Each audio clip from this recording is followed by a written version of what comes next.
शराब पीने के बाद मैं अपने कट्टर दुश्मन को कसकर अपनी बाहों में खींच लेता हूँ। वह एक पारिवारिक विरासत की अंगूठी निकालती है और उसे मेरी तर्जनी उंगली में पहना देती है। अब तुम मेरे हो। पूरा कमरा थम जाता है। मिस्ची मेरा बेचैन हाथ पकड़ती हैं, गलत उंगली, पतिदेव। मेहमानों में हलचल मच जाती है क्योंकि सेलिना और मैं पक्के दुश्मन के रूप में जाने जाते हैं। मैं सेलिन से नफरत करता हूँ। उससे इतनी नफरत करता हूँ जो हड्डियों तक समाई है। लेकिन कोई नहीं जानता कि मेरा पुनर्जन्म हुआ है। मेरे पिछले जीवन में एक आग ने मेरा चेहरा और मेरी आवाज नष्ट कर दी। हर किसी ने मुझे छोड़ दिया था, मुझसे घृणा करते थे। लेकिन उसने मुझे अपने करीब रखा और कहती रही, लूशन डरो मत, मैं यहाँ हूँ।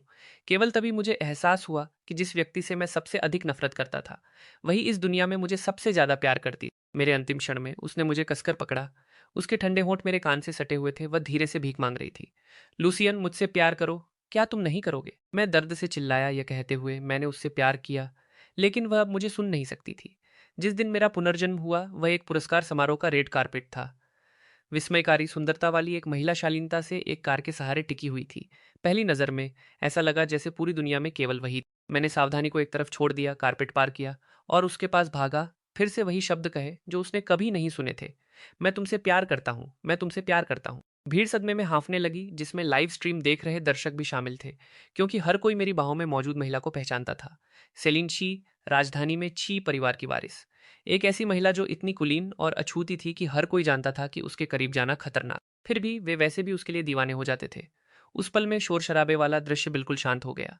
केवल कैमरे की फ्लैश लाइटें चमकती रहीं। कमरे के सन्नाटे की तुलना में लाइव चैट शोर से फट पड़ी।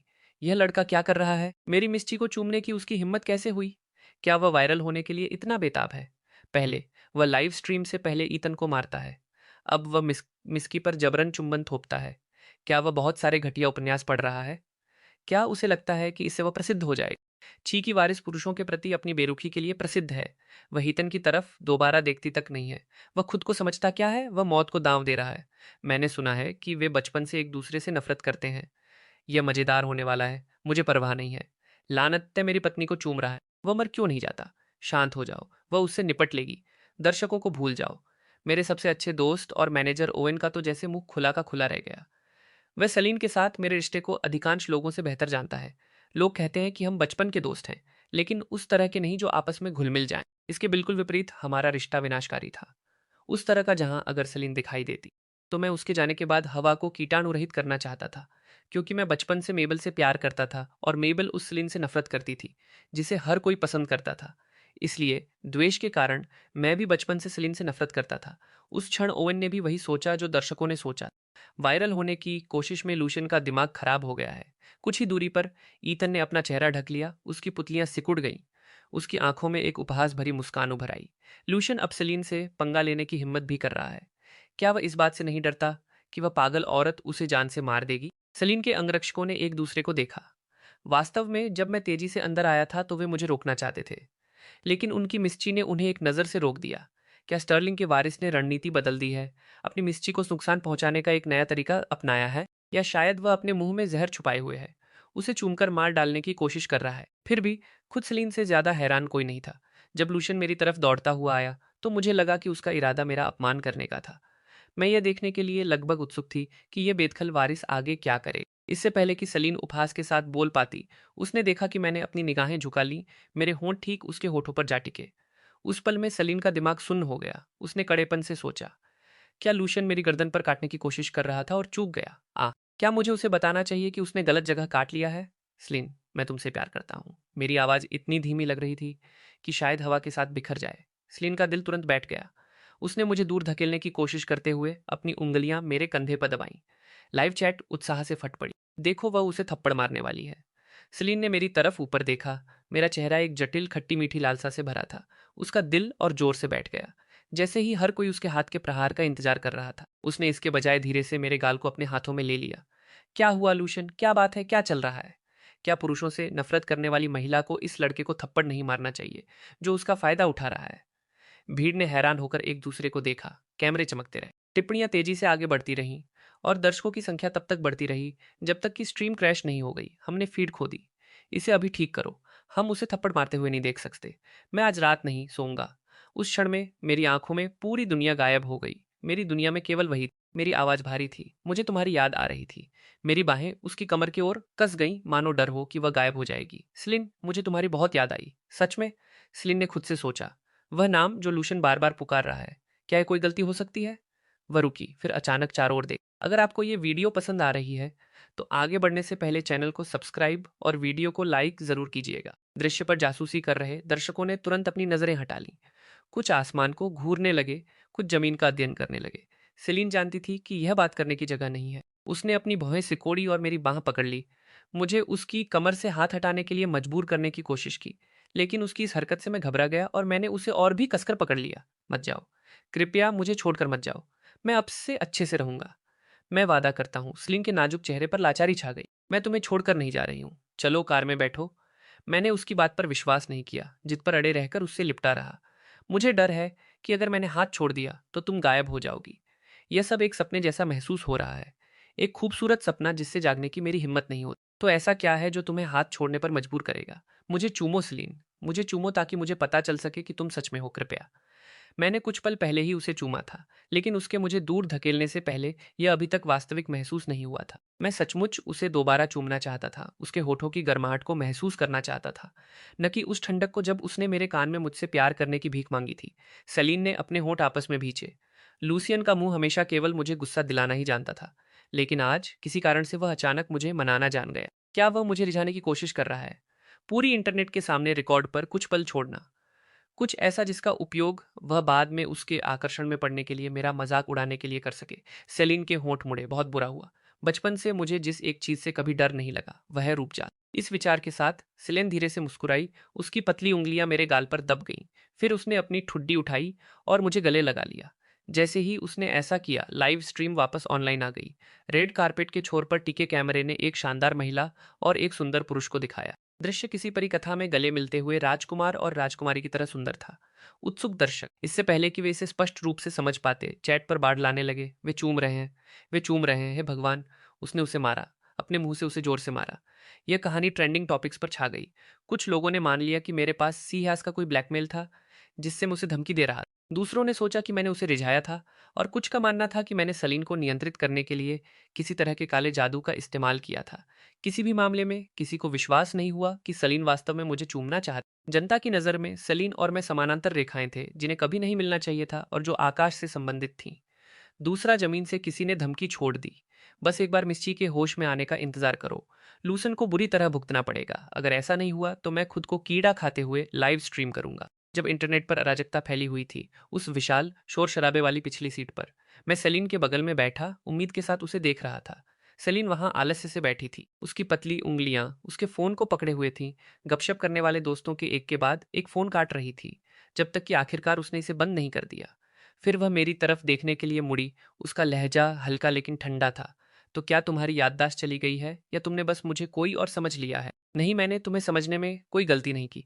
मैंने जल्दी से अपना सिर हिलाया, सहज रूप से उसे फिर से गले लगाने के लिए हाथ बढ़ाया। स्लीन की पलकें फड़फड़ाई। मुझे गले मत लगाओ, सीधे बैठो। मैं आखिरकार पहले उसे हाथ छोड़ने के लिए मना लिया था, और अब मैं इस बार बिना किसी दर्शक के उसे फिर से गले लगाना चाहता था। सेलिन के चेहरे पर झुंझलाहट की एक झलक दिखाई दी। यह किस तरह की आदत है? जब भी वह अपना मुंह खोलता है तो मुझे गले लगाना चाहता है। क्या उसने मेबल के साथ भी ऐसा ही किया? मेरा हाथ बीच में ही ठिठक गया। मेरी उंगलियां, जो पहले ही उसके कपड़ों को छू चुकी थी, पीछे हट गईं, और मैंने उसे विनती भरी नजरों से देखा। सलीन ने मुझे देखा, जो दयनीय लग रहा था, मानो उसने अभी अभी किसी पिल्ले को छोड़ दिया हो। कुछ गड़बड़ है। मेरा यह कट्टर दुश्मन अजीब व्यवहार कर रहा है। सलीन ने अपने होंठ आपस में भींचे, अपनी आंखों के संदेह को दबाते हुए पूछा, तो तुमने मुझे समझने में गलती नहीं की? फिर क्या तुम जानते हो कि मैं कौन हूं? मैंने दृढ़ता से कहा, तुम सलीन हो। फिर धीरे से जोड़ा, मेरी सेलिन। उसकी दिल की धड़कन तुरंत लड़खड़ा गई। उसने अचानक अपने हाथ का पिछला हिस्सा मेरे माथे पर दबाया, विचारपूर्वक बड़बड़ाते हुए, शायद बुखार ने इसके दिमाग को भून दिया है। उसका छोटा हाथ थोड़ा ठंडा लगा, जिसने अजीब तरह से मुझे उसके आलिंगन के ठंडेपन की याद दिला दी। मेरे अंतिम क्षण में मैंने अपनी मुट्ठी भींची और धीरे से कहा, मुझे बुखार नहीं है। सलीन ने अपना हाथ खींच लिया, अपनी बाहें सिकोड़ लीं और धुंधली उदासीनता से मेरी तरफ देखने लगी। उगल दो। इस बार मुझे तंग करने के लिए तुम कौन सी योजना बना रहे हो? सलीन को अचानक कुछ याद आया। अगर मैं गलत नहीं हूं तो कल स्टर्लिंग परिवार का एक भोज है। मैंने सुना है कि उस पागल औरत मेबल ने पहले ही एक अंगूठी खरीद ली है, और संभावना है कि वह खुद ईथन को प्रपोज करने जा रही है।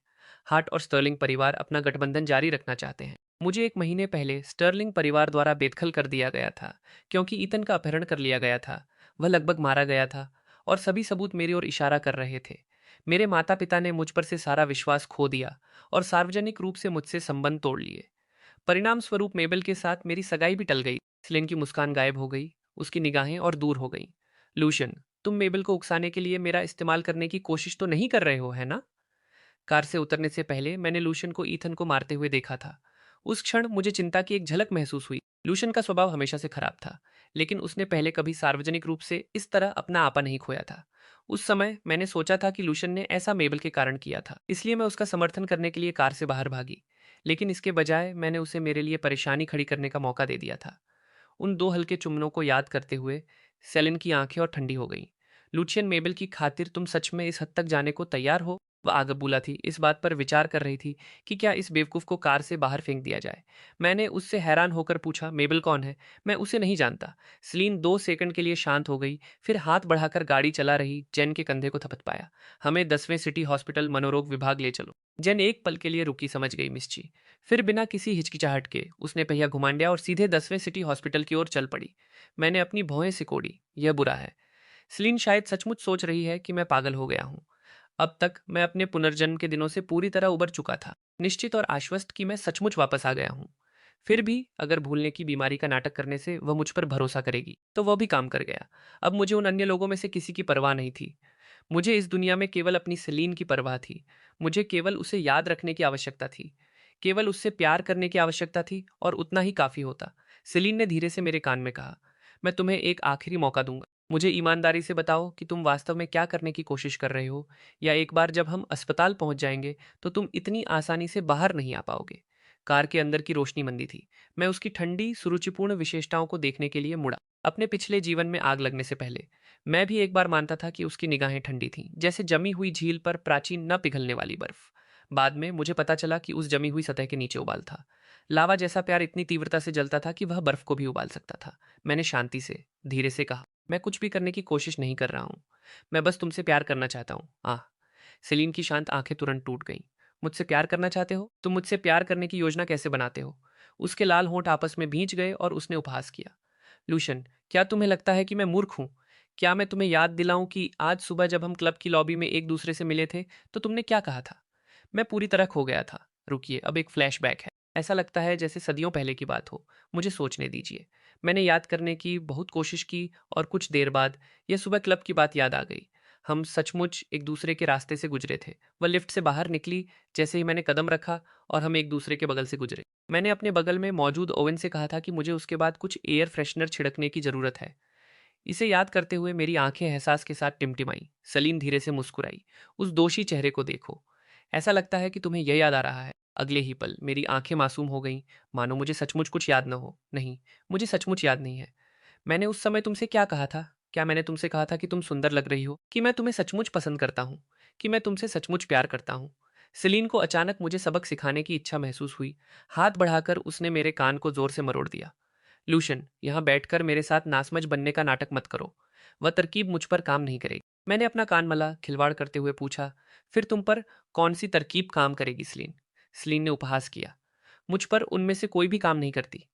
इससे पहले कि वह अपनी बात पूरी करती, मैं और करीब झुक गया। सेलीन वापस ध्यान में आई। उसने मुझे दूर धकेला, अपने दांत भींचे। लूशन, अगर यह काम नहीं करता है तो तुम क्या चाहते हो? कुछ भी, ठीक है। आगे गाड़ी चला रही जेन ने अपने कान खड़े कर लिए। मम्मा मियाँ, बिल्कुल वह सुन रही है। सेलीन की निगाहें लाचारी से मेरे चेहरे पर टिक गईं। ठीक है शब्द पहले से ही उसके होठों पर बन रहा था, लेकिन जो आखिरकार भींचे हुए दांतों से बाहर आया वह था, सपने देखना बंद करो।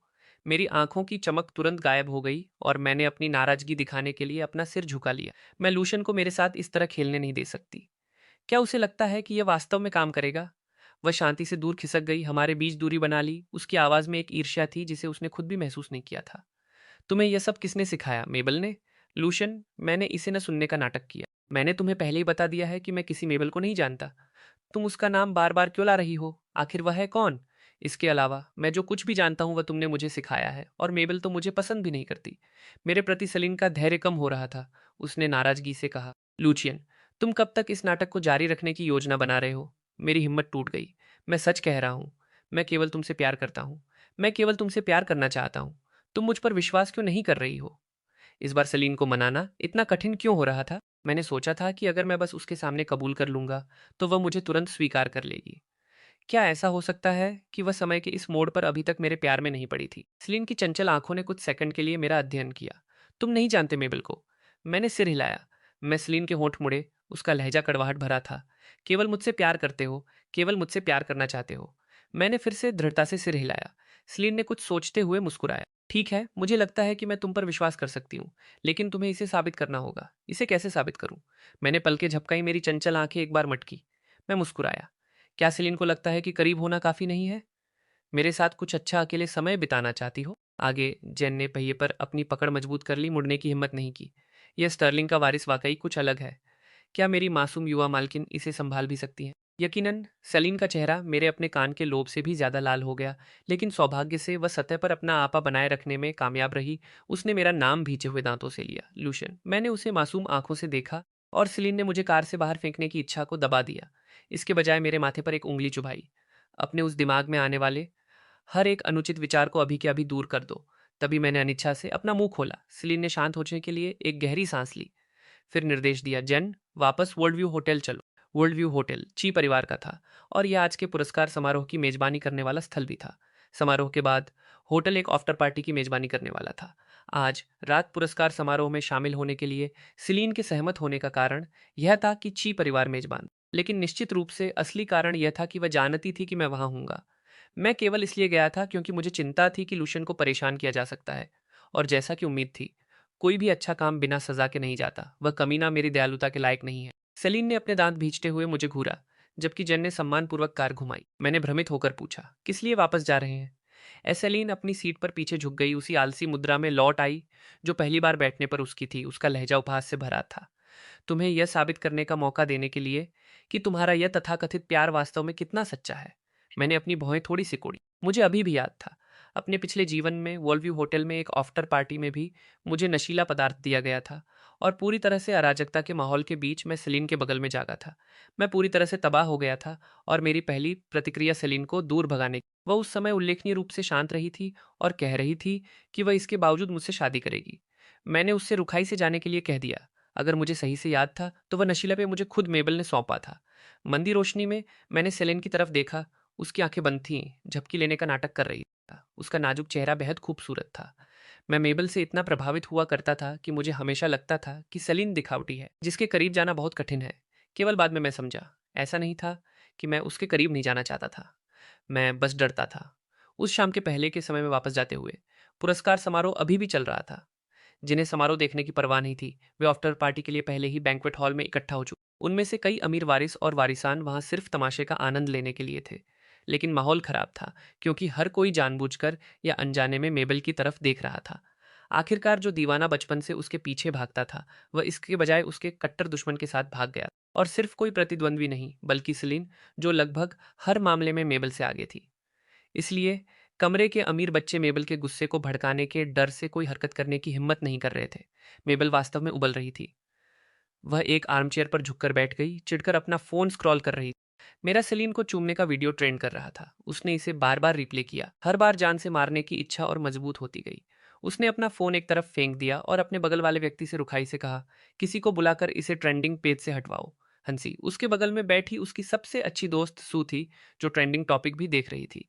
यह सुनकर सू हैरान दिखी।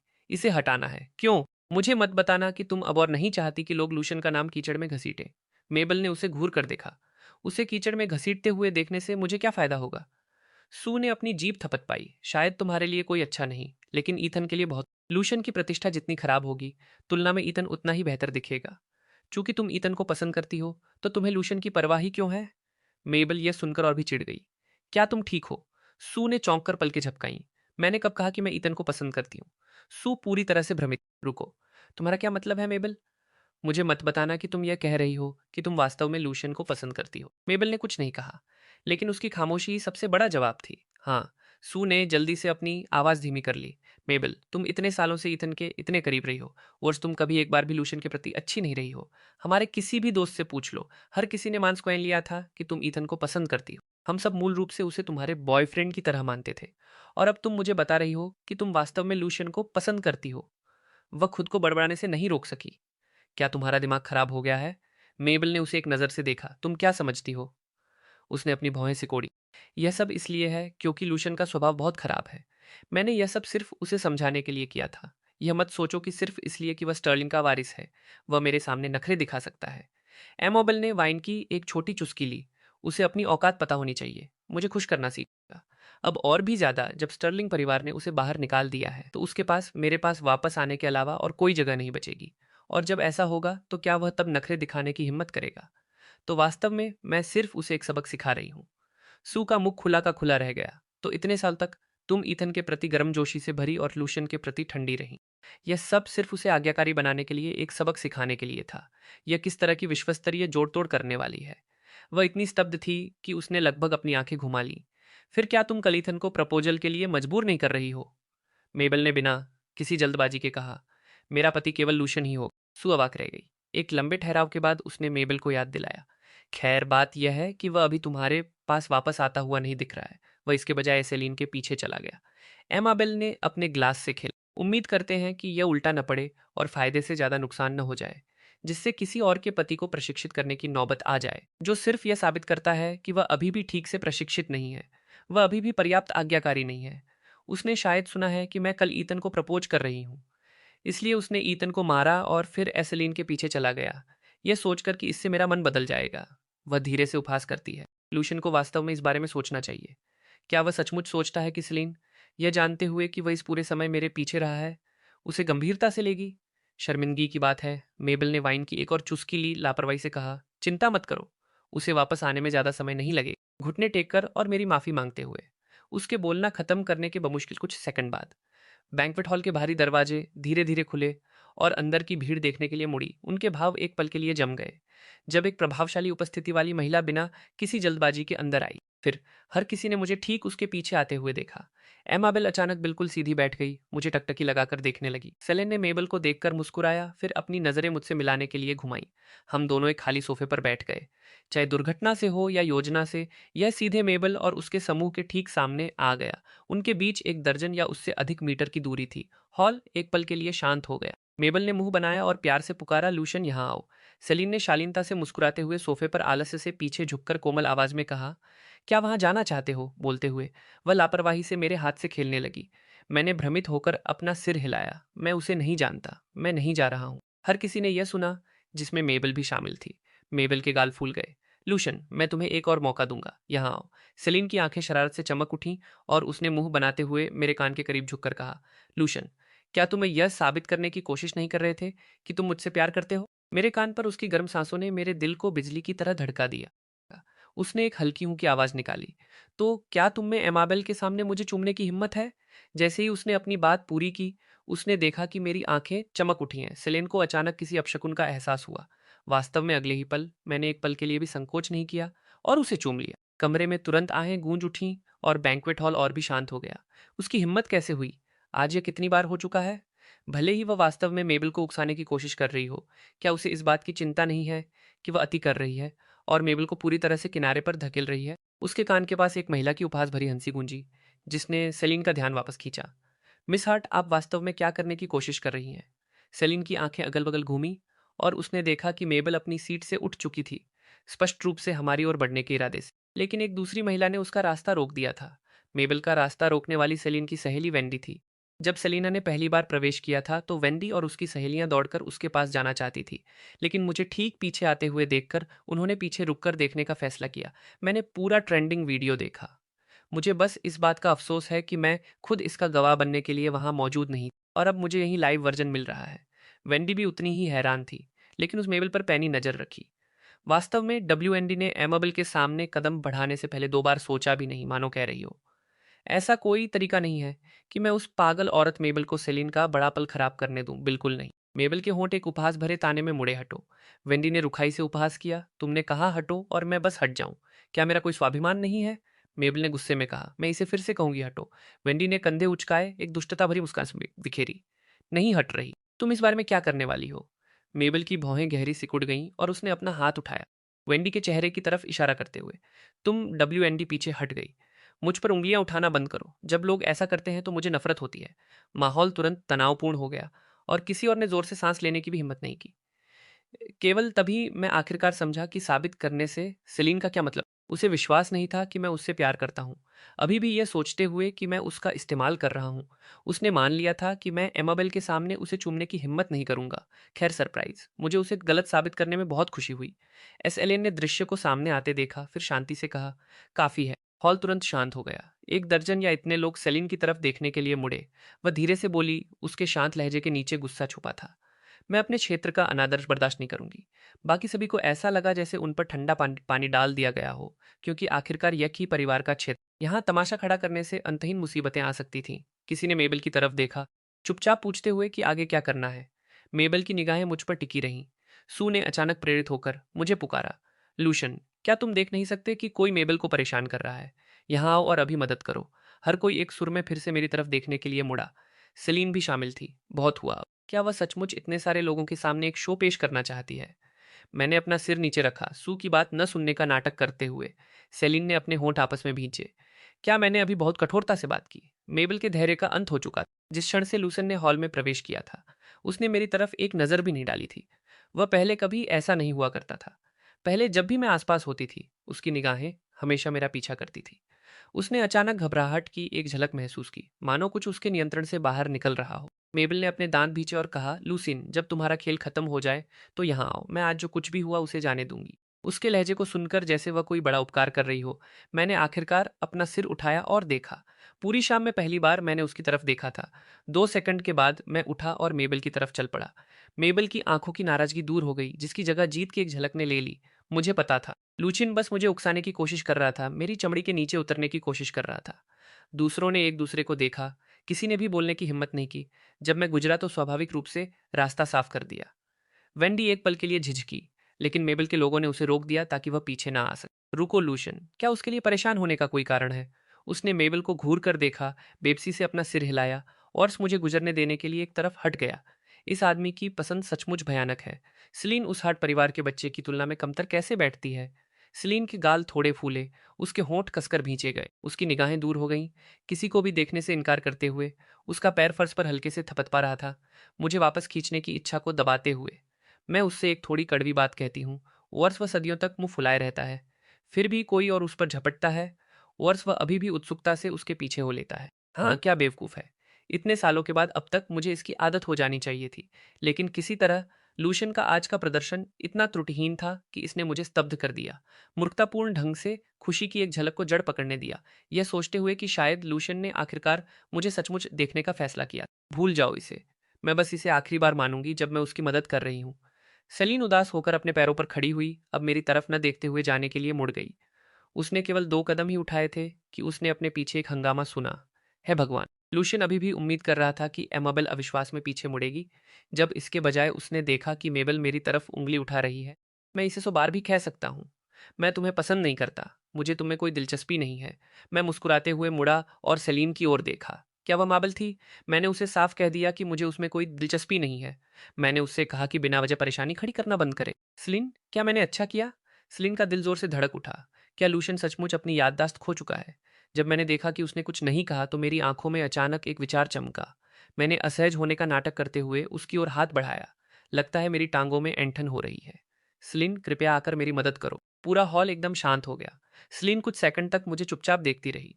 फिर वहां मौजूद सभी लोगों की निगाहों के सामने वह मेरी ओर चलकर आई और ठीक मेरे सामने रुक गई।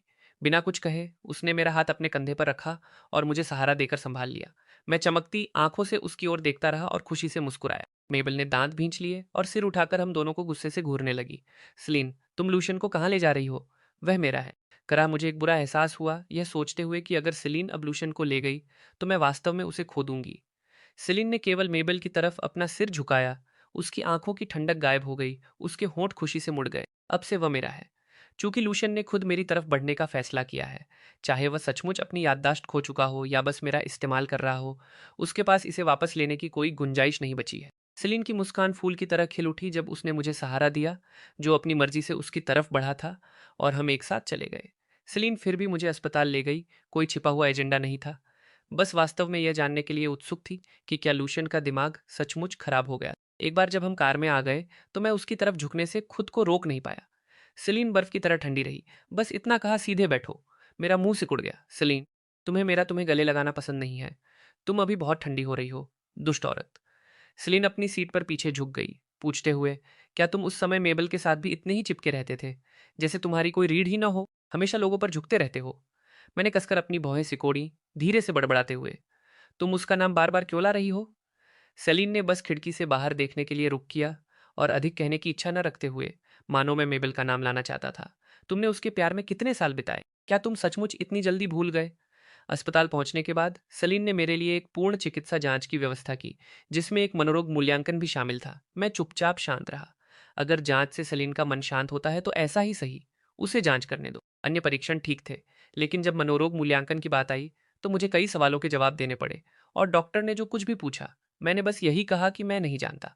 केवल जब उसने सलीन के बारे में पूछा तो मेरी आंखें चमक उठी। पूर्ण निदान के बाद डॉक्टर के हाव भाव असमंजस भरे थे, और अंत में उसने रिपोर्ट पर कुछ शब्द लिखे इसे सेलिन को सौंप दिया, जो बाहर एक अजीब सी मुस्कान के साथ इंतजार कर रही थी। रिपोर्ट को उसके हाथों में रख दिया। चिंता मत करो, उसकी मानसिक स्थिति सामान्य है। चिंता करने की कोई बड़ी बात नहीं है। बस यह एक छोटी सी अजीब आदत। मैं हैरान होकर डॉक्टर के पीछे चल पड़ा। ओहो, तो डॉक्टर सलीन को भी जानता है। डॉक्टर मुड़ा, मेरी तरफ देखकर मुस्कुराया, फिर वापस सलीन की तरफ मुड़ा। मेरे और भी मरीज इंतजार कर रहे हैं, आप अपना समय ले सकती हैं। मैंने जल्दी से कहा, धन्यवाद, शुक्रिया। मैं उसे मुड़कर अपने कार्यालय की ओर जाते हुए देखकर मैं आखिरकार एसएलएन के पास पहुंचा, उससे मासूम आंखों से पूछते हुए, डॉक्टर ने क्या कहा?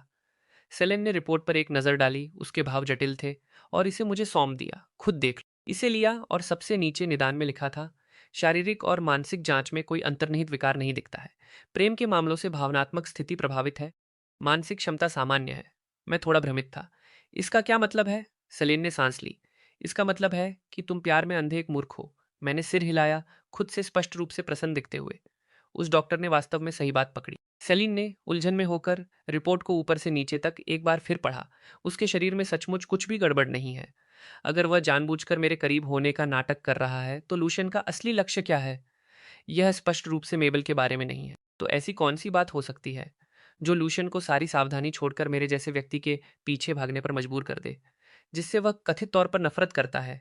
और अगर वह नाटक नहीं कर रहा है तो क्या कोई व्यक्ति सिर्फ एक दिन में इतना भारी बदल सकता है? सेलीन अपना हाथ ऊपर उठाने और मेरे सिर के ऊपरी हिस्से को टटोलने से खुद को रोक नहीं पाई। कोई कुबड़ या गांठ न मिलने पर उसने सावधानी से पूछा, क्या आज सुबह लिफ्ट में कदम रखते समय तुम्हारा सिर टकरा गया था? क्या दरवाजा इस जोर से लगा था? मैंने पूरी तरह अवाक होकर उसे देखा। तुम इस व्यंग्य को और स्पष्ट कर सकती थी, मैंने उससे कुछ लाचार होकर पूछा। तुम यह विश्वास क्यों नहीं कर सकती कि मैं सचमुच तुमसे प्यार करता हूँ? सेलिन ने अपना हाथ खींच लिया, मुझसे आंखें मिलाते हुए। तुम मुझे बताओ, अगर भूमिकाएं उलट दी जाएं तो क्या तुम विश्वास करोगे? सही बात है, मैं भी कभी विश्वास नहीं करता कि सेलिन मुझसे वास्तव में प्यार करती थी। उस आग लगने तक नहीं। मैंने गंभीरता से बात की।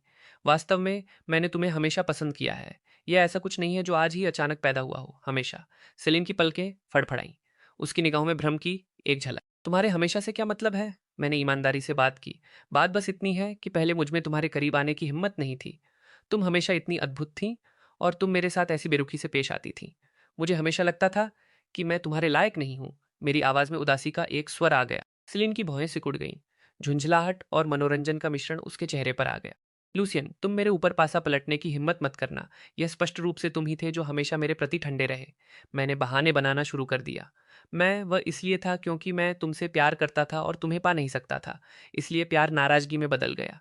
सेलिन ने अपने दांत और भी जोर से भींचे। मीठी बातें मुझ पर काम नहीं करेंगी। विषय बदलने की कोशिश मत करो। मेरा मुंह सिकुड़ गया। क्या तुम मुझे सिर्फ इस एक बार जीतने नहीं दे सकती? मैं यहाँ अपनी भावनाओं को कबूल करने के बारे में पूरी तरह से ईमानदार हूँ। सेलिन एक पल के लिए शांत हो गई, अपने सीने में उठ रही झुंझलाहट को दबाते हुए, फिर मुड़ी और चली गई। मैंने उसकी पीठ देखी, स्थिर खड़े रहकर, और यह देखते हुए कि उसका रुकने का कोई इरादा नहीं था। मैंने पुकारा, सलीन। वह वहां रुकी और मुड़कर मेरी तरफ देखने लगी। मैंने पलके झपकाए, मेरा लहजा नरम करते हुए, सलीन, मेरे पैर में दर्द हो रहा है। जैसे ही उसने यह सुना, वह जान गई कि मैं फिर से अपनी पुरानी तरकीबों पर उतर आया हूं, और उसने धीरे से उपहास किया, तो बस वहीं रहो। मुझे परवाह नहीं है कि तुम पीछे आते हो या नहीं। इसके साथ ही वह मुड़ी और चली गई। मैं बस वहीं खड़ा रहा, हिला नहीं, एक शब्द भी नहीं कहा। सेलिन लिफ्ट के दरवाजों के करीब पहुंच चुकी थी जब उसने एक पल के लिए अपनी आंखें बंद की, फिर बिना किसी हिचकिचाहट के सीधे वापस मुड़ी, अपने दांत भींचे और मेरे कान में कहा, लूसन, मुझे पिछले जीवन में तुम्हारा कर्जदार होना चाहिए। मैंने एक मूर्खतापूर्ण हंसी हंस दी, उसकी गर्दन पर अपनी बांह रख ली उसके गाल के करीब झुकते हुए इसे हल्के से छुआ, फिर फुसफुसाया, नहीं, मैं तुम्हारा कर्जदार हूं मेरी सेलिन। सेलिन के सीने की झुंझलाहट थोड़ी कम हुई और उसने ठंडी सांस ली। अगर तुम मेरे कर्जदार हो तो क्या तुम्हें मुझे यहां से बाहर उठाकर नहीं ले जाना चाहिए? क्या तुमने कभी किसी कर्जदार को अपने लेनदार के सामने इस तरह अकड़कर चलते देखा है? मैंने उसे काफी ईमानदारी से जवाब दिया। आमतौर पर कर्ज वसूलना कभी आसान नहीं होता, और कर्ज जितना बड़ा हो उसे वसूलना उतना ही कठिन होता है। इसलिए लेनदार को कर्जदार की अच्छी देखभाल करनी, उनके साथ नरमी से पेश आना होगा। कर्ज चुकाने का यही एकमात्र तरीका हो सकता है। सलीन ने धीरे से सुफेस किया। तुम्हारे पास निश्चित रूप से बहुत सारे टेढ़े तर्क हैं। मैं फिर से उसके कान के करीब झुका, फुसफुसाते हुए, मुझ पर तुम्हारा जो कर्ज है वह बहुत बड़ा है, इसलिए तुम्हें मेरी बाकी जिंदगी के लिए मेरे साथ रहना होगा। इस तरह मेरे पास अपनी एस एलाइन का कर्ज धीरे हाइफन धीरे चुकाने के लिए पूरी जिंदगी होगी, है ना? पूरी जिंदगी। हम दोनों लिफ्ट में दाखिल हुए और उसने ऊपर देखा, मुझे टकटकी लगाकर देखते हुए। लूशन, क्या तुम जानते भी हो कि पूरी जिंदगी का क्या मतलब होता है? बेशक मैं जानता हूं। मैंने उसकी निगाहों को गहराई से पकड़ा और शब्द दर शब्द जवाब दिया। पूरी जिंदगी का मतलब है कभी न छोड़ना, कभी हार न मानना, बूढ़े होने तक साथ रहना। सेलीन और मैं अब एक ही अपार्टमेंट इमारत में रहते हैं। उसकी यूनिट मेरे ऊपर है, मेरी नीचे। स्टर्लिंग परिवार से बेदखल होने के बाद मेरे पास जाने के लिए कोई जगह नहीं थी, इसलिए ओवन ने मेरे लिए यह जगह किराए पर ली थी। बाद में मुझे पता चला कि अपार्टमेंट वास्तव में एस एलिन का था, कि उसने गुप्त रूप से इसे ओवन को सस्ते में किराए पर देने की व्यवस्था की थी। स्लिन मुझे वापस घर तक ले आई। क्या तुम सचमुच मुझे अपनी जगह पर रुकने नहीं देने वाली हो? स्लिन ने बस मुझे एक नज़र से देखा। थोड़ा आत्मसंयम रखो। मैंने एक छोटा सा ओ किया, हर कुछ कदमों के बाद पीछे मुड़कर देखते हुए, अपने दरवाजे की ओर बढ़ते हुए। सेलिन स्पष्ट अरुचि के साथ लिफ्ट के पास खड़ी थी, मुझे देखते हुए। जब मैं अनिच्छा से अंदर गया और जब उसने पुष्टि की कि दरवाजा मजबूती से बंद हो गया था, तो सेलिन के चेहरे की अरुचि तुरंत उत्साह में बदल गई। उसके होंठ ऊपर की ओर मुड़ गए, इससे पहले कि वह उन्हें वापस नीचे खींचती। यह कितनी घटनाओं से भरी रात साबित हुई। भावनाओं की एक के बाद एक लहर उससे टकरा रही थी, और अब भी अस्पताल की लिफ्ट में कहे गए लूशन के शब्द उसके दिमाग में गूंज रहे थे। कभी न छोड़ना, कभी हार न मानना, बूढ़े होने तक साथ रहना। लेकिन यह अभी भी किसी तरह अवास्तविक लग रहा था। क्या मैं सपना देख रही हूँ?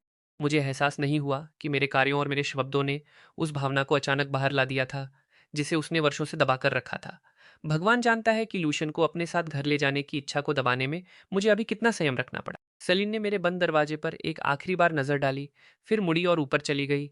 हाथ मुंह धोने के लिए बाथरूम में गई। अचानक सलीन के हाथ के पिछले हिस्से में एक तेज स्पष्ट दर्द उठा।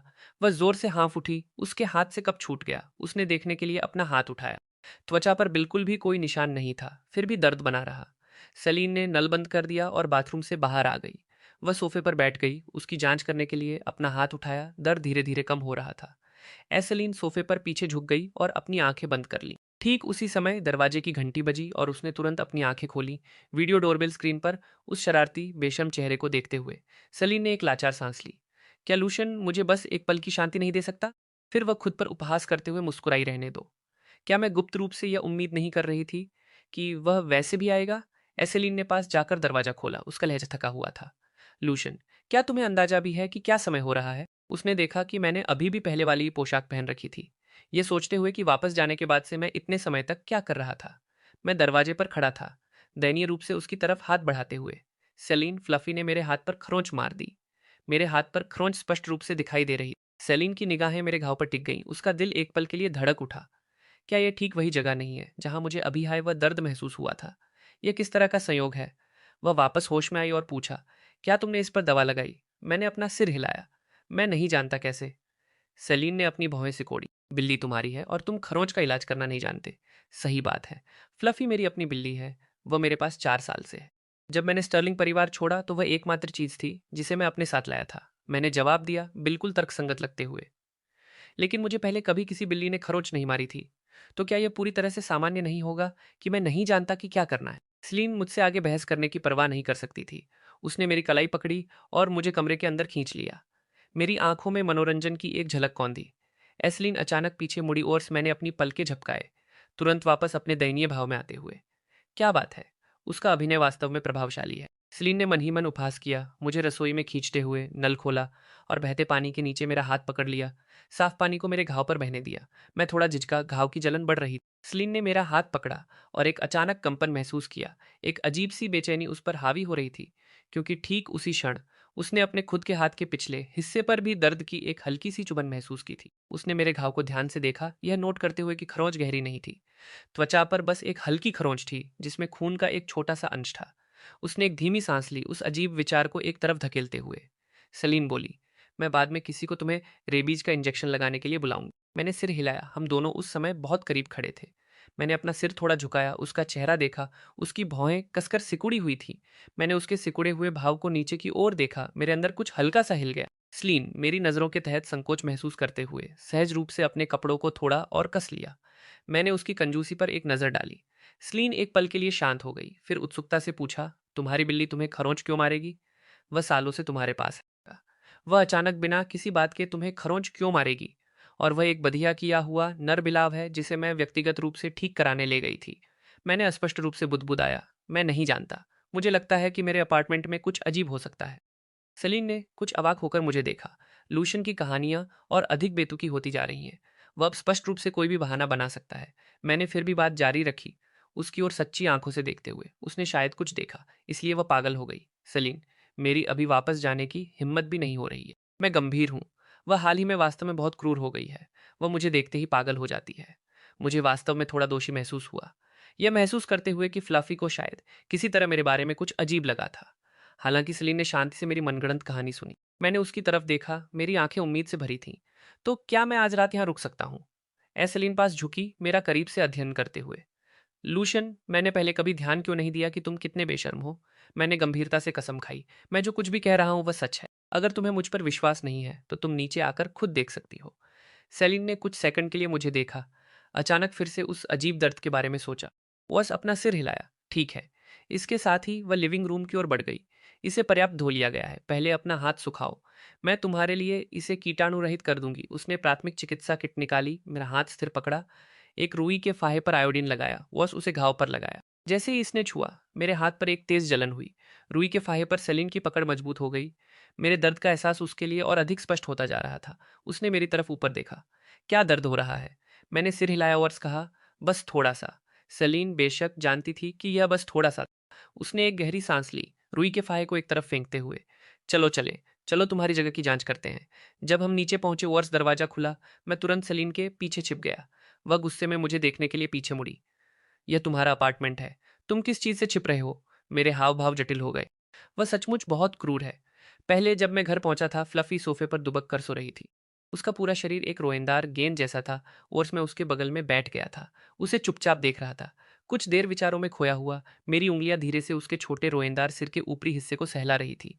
मैंने इसे बहुत बहुत लंबे समय से नहीं देखा है। मेरे पिछले जीवन की उस आग से फ्लफी कभी बाहर नहीं निकल पाई थी। अचानक वह जाग जाती है। वह पहले अपना सिर मेरी हथेली से रगड़ती है, जैसे ही वह मुझ पर कूदने वाली होती है। उसकी गोल आंखें पूरी तरह से खुल जाती हैं। एक पल में उसके बाल खड़े हो जाते हैं और वह पागल हो जाती है। मैं समय पर अपना हाथ पीछे नहीं खींच पाता और वह मुझ पर एक खरोंच मार देती है। मैं तेजी से उठा और पीछे हट गया। एफलूफी अपनी पीठ झुकाती है, मुझे क्रूरता से घूरती है, झपटने ही वाली होती है। बिना सोचे समझे मैं ऊपर भागता हूँ। मैं सीधे सलीन की जगह की ओर बढ़ता हूँ। दरवाजा खुलता है और अंदर लाइटें अभी भी चालू हैं। सेलेन जान सकती है कि मैं झूठ नहीं बोल रहा हूँ। वह पहले लिविंग रूम की ओर बढ़ती है। जैसे ही मैं प्रवेश द्वार से कदम रखता हूँ, मैं लिविंग रूम में एक लंबे बालों वाली बिल्ली को फर्श पर चक्कर काटते हुए देखता हूँ। सेलीन मुड़ती है और सविश्वास में मुझे घूरती है। तुम्हारा मतलब इसी क्रूर बिल्ली से था? इससे पहले कि मैं जवाब दे पाता, फ्लफी शोर सुनती है और इधर देखती है। जो बिल्ली अभी खुशी से खेल रही थी, वह तुरंत फिर से अपने बाल खड़े कर लेती है, अपनी पीठ झुकाती है और अपने दांत दिखाती है, मुझ पर झपटने के लिए तैयार। मैं स्वाभाविक रूप से सलीन का हाथ पकड़ लेता हूँ। मैं प्रतिवर्त पर उसके सामने कदम बढ़ाता हूँ। देखो, मैंने लाचारी से कहा, यह बिल्कुल ऐसा ही है। फ्लफी हमला करने की तैयारी करती है। सलीन मुझे रास्ते से हटाती है और एक ठंडी आवाज में डांटती है, फ्लफी रुको। मैं सलीन का हाथ कसकर पकड़ लेता हूँ। ये एक बिल्ली है, क्या यह तुम्हें समझ भी सकती है? चलो बस चलते हैं। कल मैं किसी से इसे पशु चिकित्सक के पास ले जाने के लिए कहूंगा। ठीक उसी समय फ्लफी सलीन की तरफ देखती है और स्पष्ट रूप से एक पल के लिए थम जाती है। उसकी आंखों की क्रूरता गायब हो जाती है और उसके खड़े बाल तुरंत सामान्य हो जाते हैं। ऐसा लगता है जैसे वह परिवार के किसी लंबे समय से खोए हुए सदस्य को देख रही हो। वह सलीन के पैर से रगड़ती है, म्याऊं करती है, पूरी तरह से प्यारी और चिपकी हुई। सलीन को लगता है कि यह थोड़ा मेरी तरह दिखता है और वह धीरे से हंस पड़ती है। उसकी आवाज और कोमल हो जाती है, यह तुमसे ज्यादा आज्ञाकारी है। मैं सपाट चेहरे से देखता हूँ। यह छोटा गद्दार मैंने इसे बिल्ली के बच्चे से पाला है और यह मेरे साथ ऐसा कर रहा है। सेलिन मुस्कुराती है। ठीक है, पहले मुझे छोड़ो। मैं उसका हाथ नहीं छोड़ता। वह मेरी तरफ देखने के लिए मुड़ती है और मैं उसके चेहरे के करीब झुक जाता हूँ। मैं हल्के से उसके गाल को छूता हूँ, फिर अपना हाथ पीछे खींच लेता हूँ। एसेलिन के दिमाग में असंतोष की एक झलक कौनती है। बेवकूफ। लूशन ने एक और चुंबन चुरा लिया। सेलिन नीचे झुकती है और अपने पैर से रगड़ रही बिल्ली को गोद में उठा लेती है। वह सोफे पर बैठती है और बिल्ली को अपनी गोद में बिठा लेती है। उसकी उंगलियां फ्लफी के सिर को सहलाती हैं।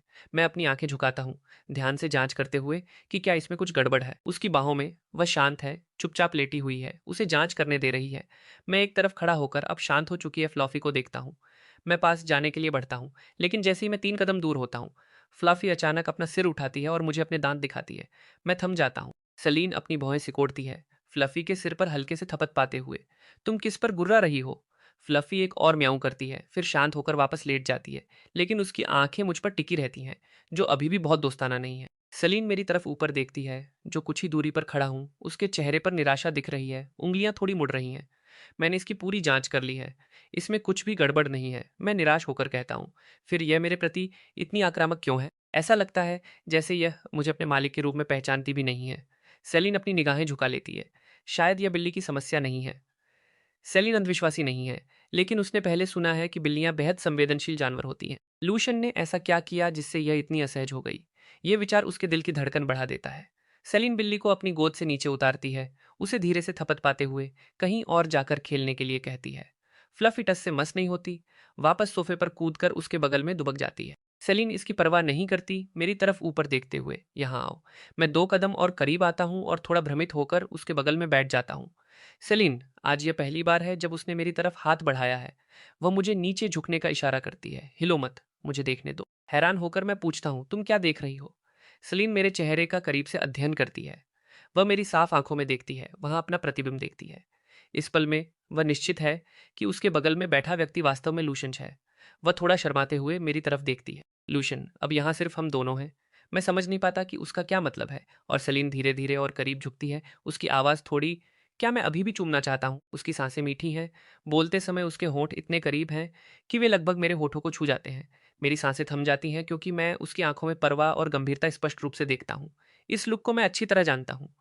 मेरे पिछले जीवन में उसने मुझे इसी तरह देखा था। उस दिन के बाद हमारा वीडियो लीक हो गया था, ठीक उसी समय जब हर कोई सलीन के साथ मेरे रिश्ते के बारे में कयास लगा रहा था।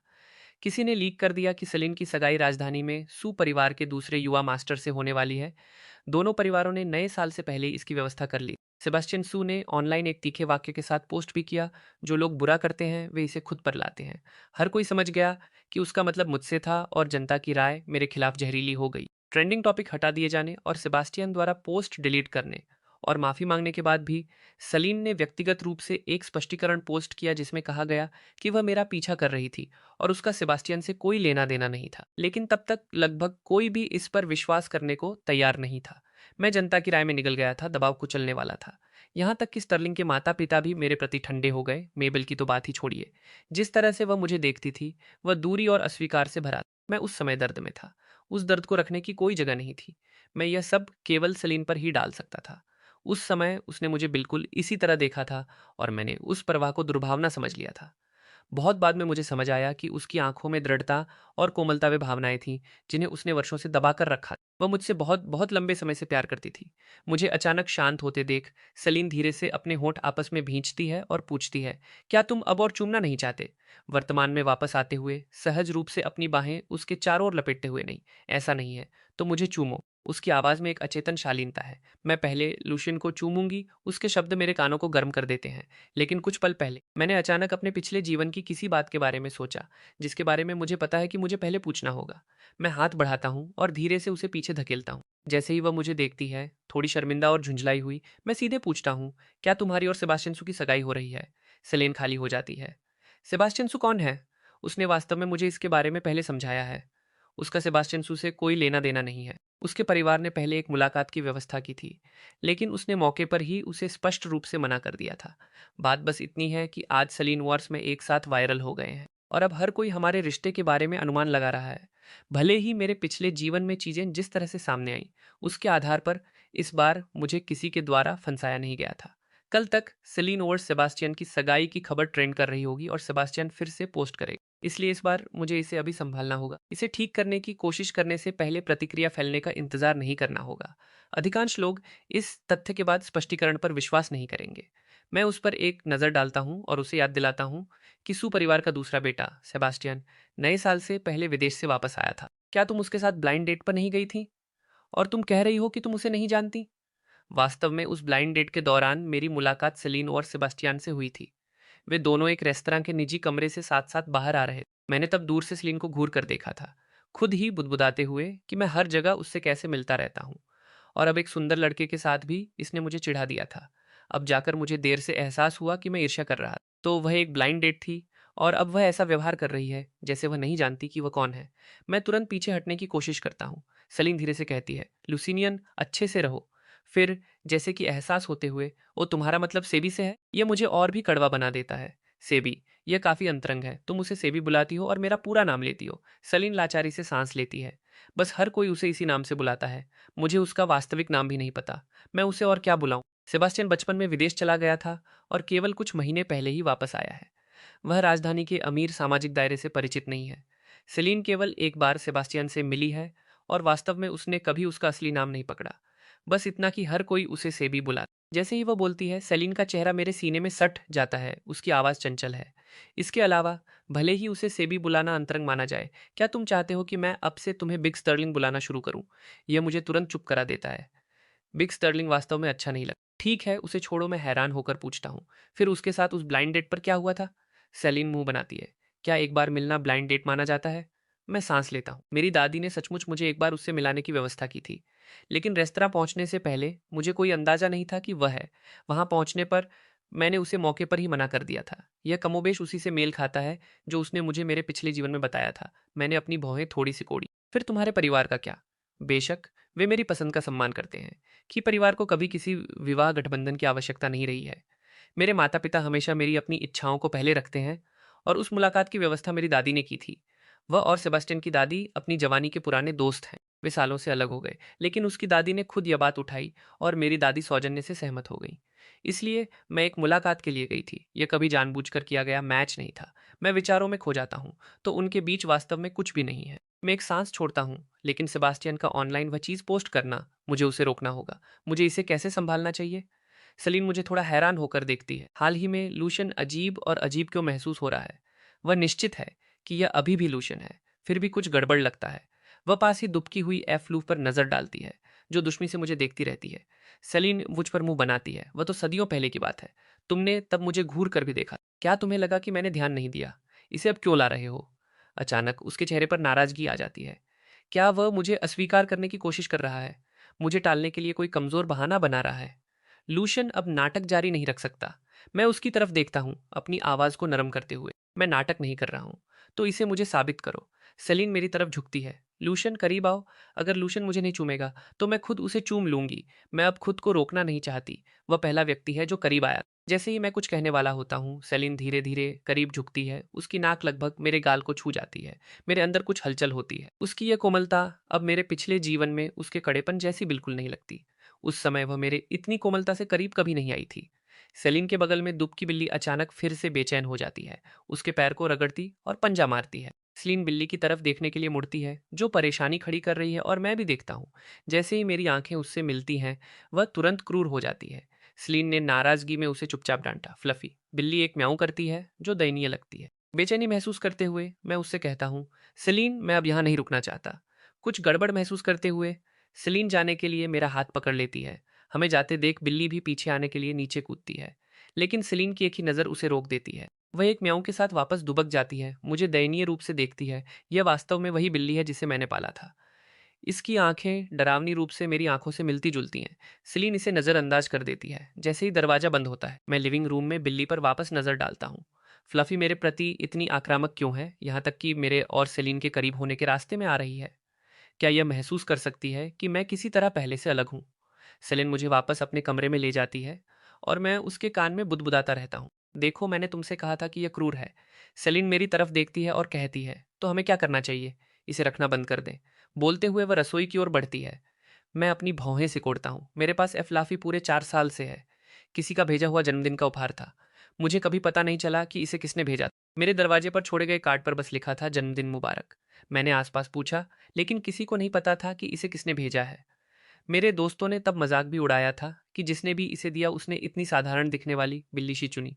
वे सब भूल गए थे कि मैं बचपन से ही बिल्लियों से प्यार। मेरे पास बचपन में जो बिल्ली थी उसे इथन के स्टर्लिंग परिवार में आने के बाद दे दिया गया था, क्योंकि उसे बिल्ली के बालों से एलर्जी थी। अब मैं पहले से ही जानता हूँ कि फ्लफी सलीन का एक उपहार थी। मैं इसे छोड़ने की हिम्मत नहीं कर सकता, लेकिन शायद इन परिस्थितियों में इसे यहाँ रखना वास्तव में उपयुक्त नहीं है। जब वह पानी डालती है तो मैं सलीन की पीठ देखता हूँ और मेरे दिमाग में एक विचार आता है, क्यों ना मैं यहाँ तुम्हारे साथ रहने आ जाऊं। और ओवन नीचे रहता है और फ्लफी की देखभाल करने में मदद करता है। एक बार जब फ्लफी मेरे प्रति आक्रामक होना बंद कर देगी तो मैं वापस चला जाऊंगा। सलीन पानी का एक गिलास लेकर घूमती है, मुझे एक चालाकी भरी नजर देती है। तो फिर बिल्ली को सीधे ओवन की जगह पर क्यों न भेज दिया जाए। मैं सीधे चेहरे के साथ साफ झूठ बोलता हूँ।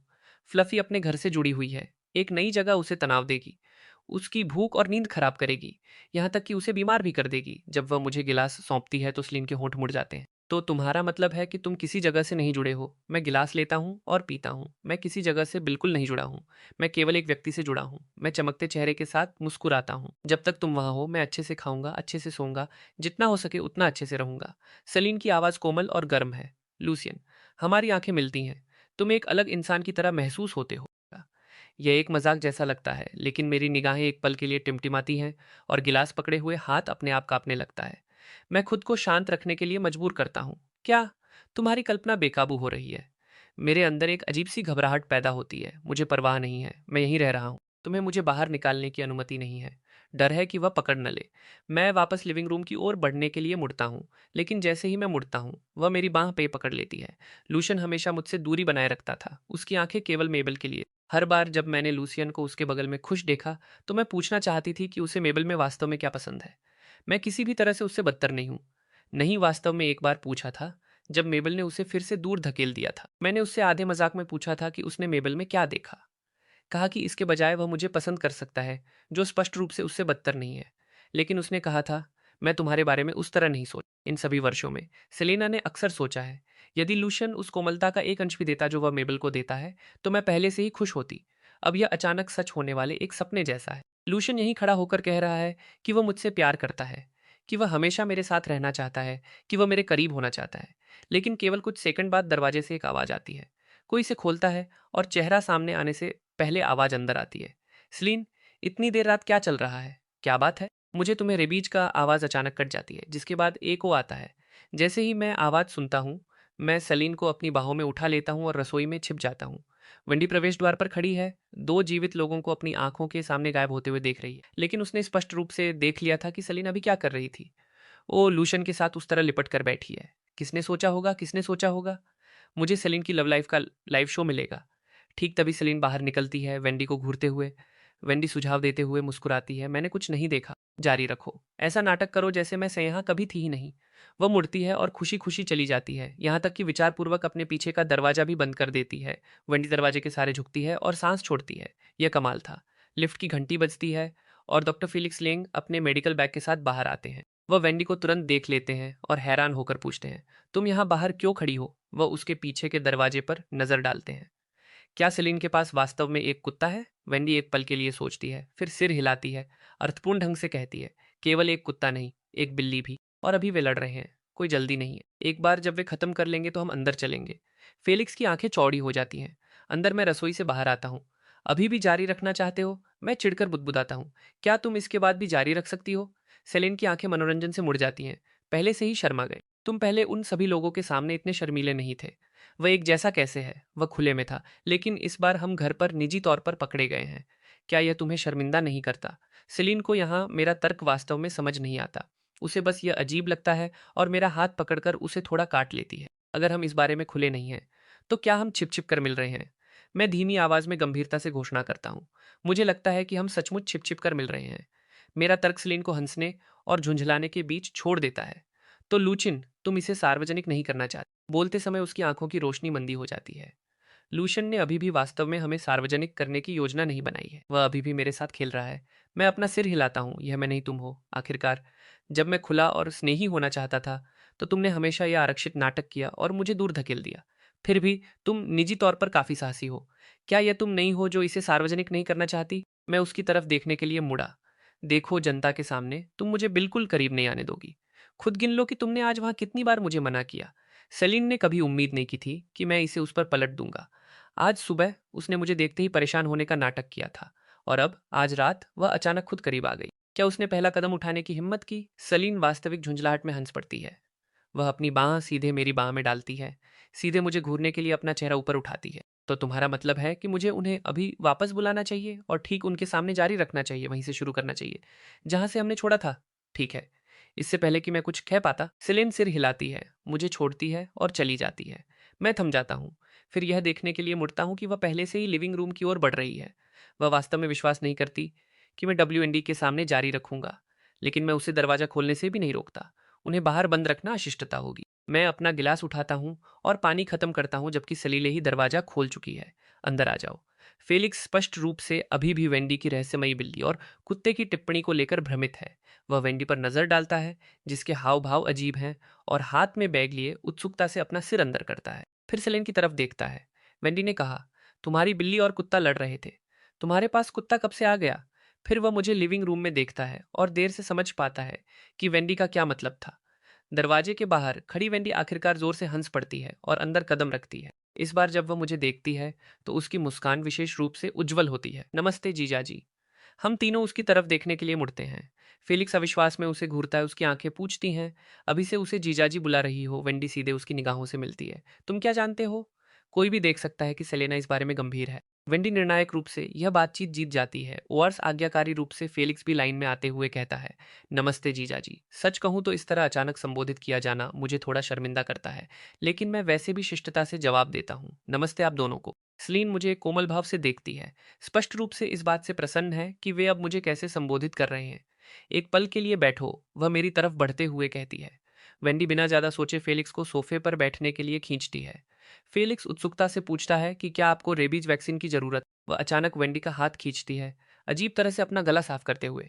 क्या बात है? वेंडी मुड़ती है और हम दोनों को करीब बैठे देखती है और तुरंत अपने मुंह पर हाथ रख लेती है। तुमने हमें सिर्फ तुम दोनों को इश्कबाजी करते हुए देखने के लिए अंदर आने दिया। हम यहाँ कुछ गंभीर रूप से चमकते हुए कबाब में हड्डी हैं। वे दोनों कड़ेपन से एक दूसरे को देखने के लिए मुड़े। दोनों स्पष्ट रूप से स्तब्ध थे कि सलीन ने अभी क्या किया। अभी भी लगता है कि मैं सिर्फ सार्वजनिक करने के लिए तैयार नहीं हूँ। मैं दृढ़ता से अपना सिर हिलाता हूँ। नहीं, तुम सच में प्रभावशाली रूप से साहसी और इस बारे में खुली हो। सेलिन के चेहरे पर शालीनता की एक झलक कौनती है। अगर वह अभी भी पर्याप्त नहीं है तो हम लिविंग रूम में भी जा सकते हैं। ठीक उन दोनों के सामने मैं तुरंत उसके मुंह पर हाथ रख देता हूँ। भयानक। यह महिला वास्तव में उतनी ही जंगली है जितनी मेरे पिछले जीवन में थी। काफी है, गंभीरता से काफी है। सेलिन वर्स में 2 सेकंड के लिए आंखें मिलाते हैं और मुझे अपनी हथेली पर कुछ छूता हुआ महसूस होता है। मैं सहज रूप से पीछे हट जाता हूँ, पूरी तरह से आत्मसमर्पण करते हुए।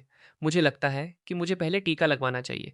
सेलिन मुझे बाथरूम की तरफ खींचती है। पूरी तरह नहा लो, तुम्हें टीका लग गया है, तुम कुछ समय तक नहा नहीं सकते। मैं थम जाता हूँ, लेकिन मेरे पास सेलिन, ऐसा लगता है कि वह जानती है कि मैं क्या कहने वाला हूँ, बीच में ही टोक देती है। बाथरूम में प्रसाधन सामग्री पहले से ही नहीं है।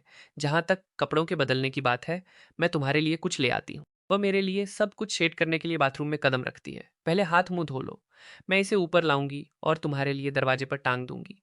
मैं सिर हिलाता हूँ, फिर जोड़ता हूँ, जब तुम लाओगी तो कुछ अतिरिक्त कपड़े भी ले आना। सेलिन धीरे से मुस्कुराती है।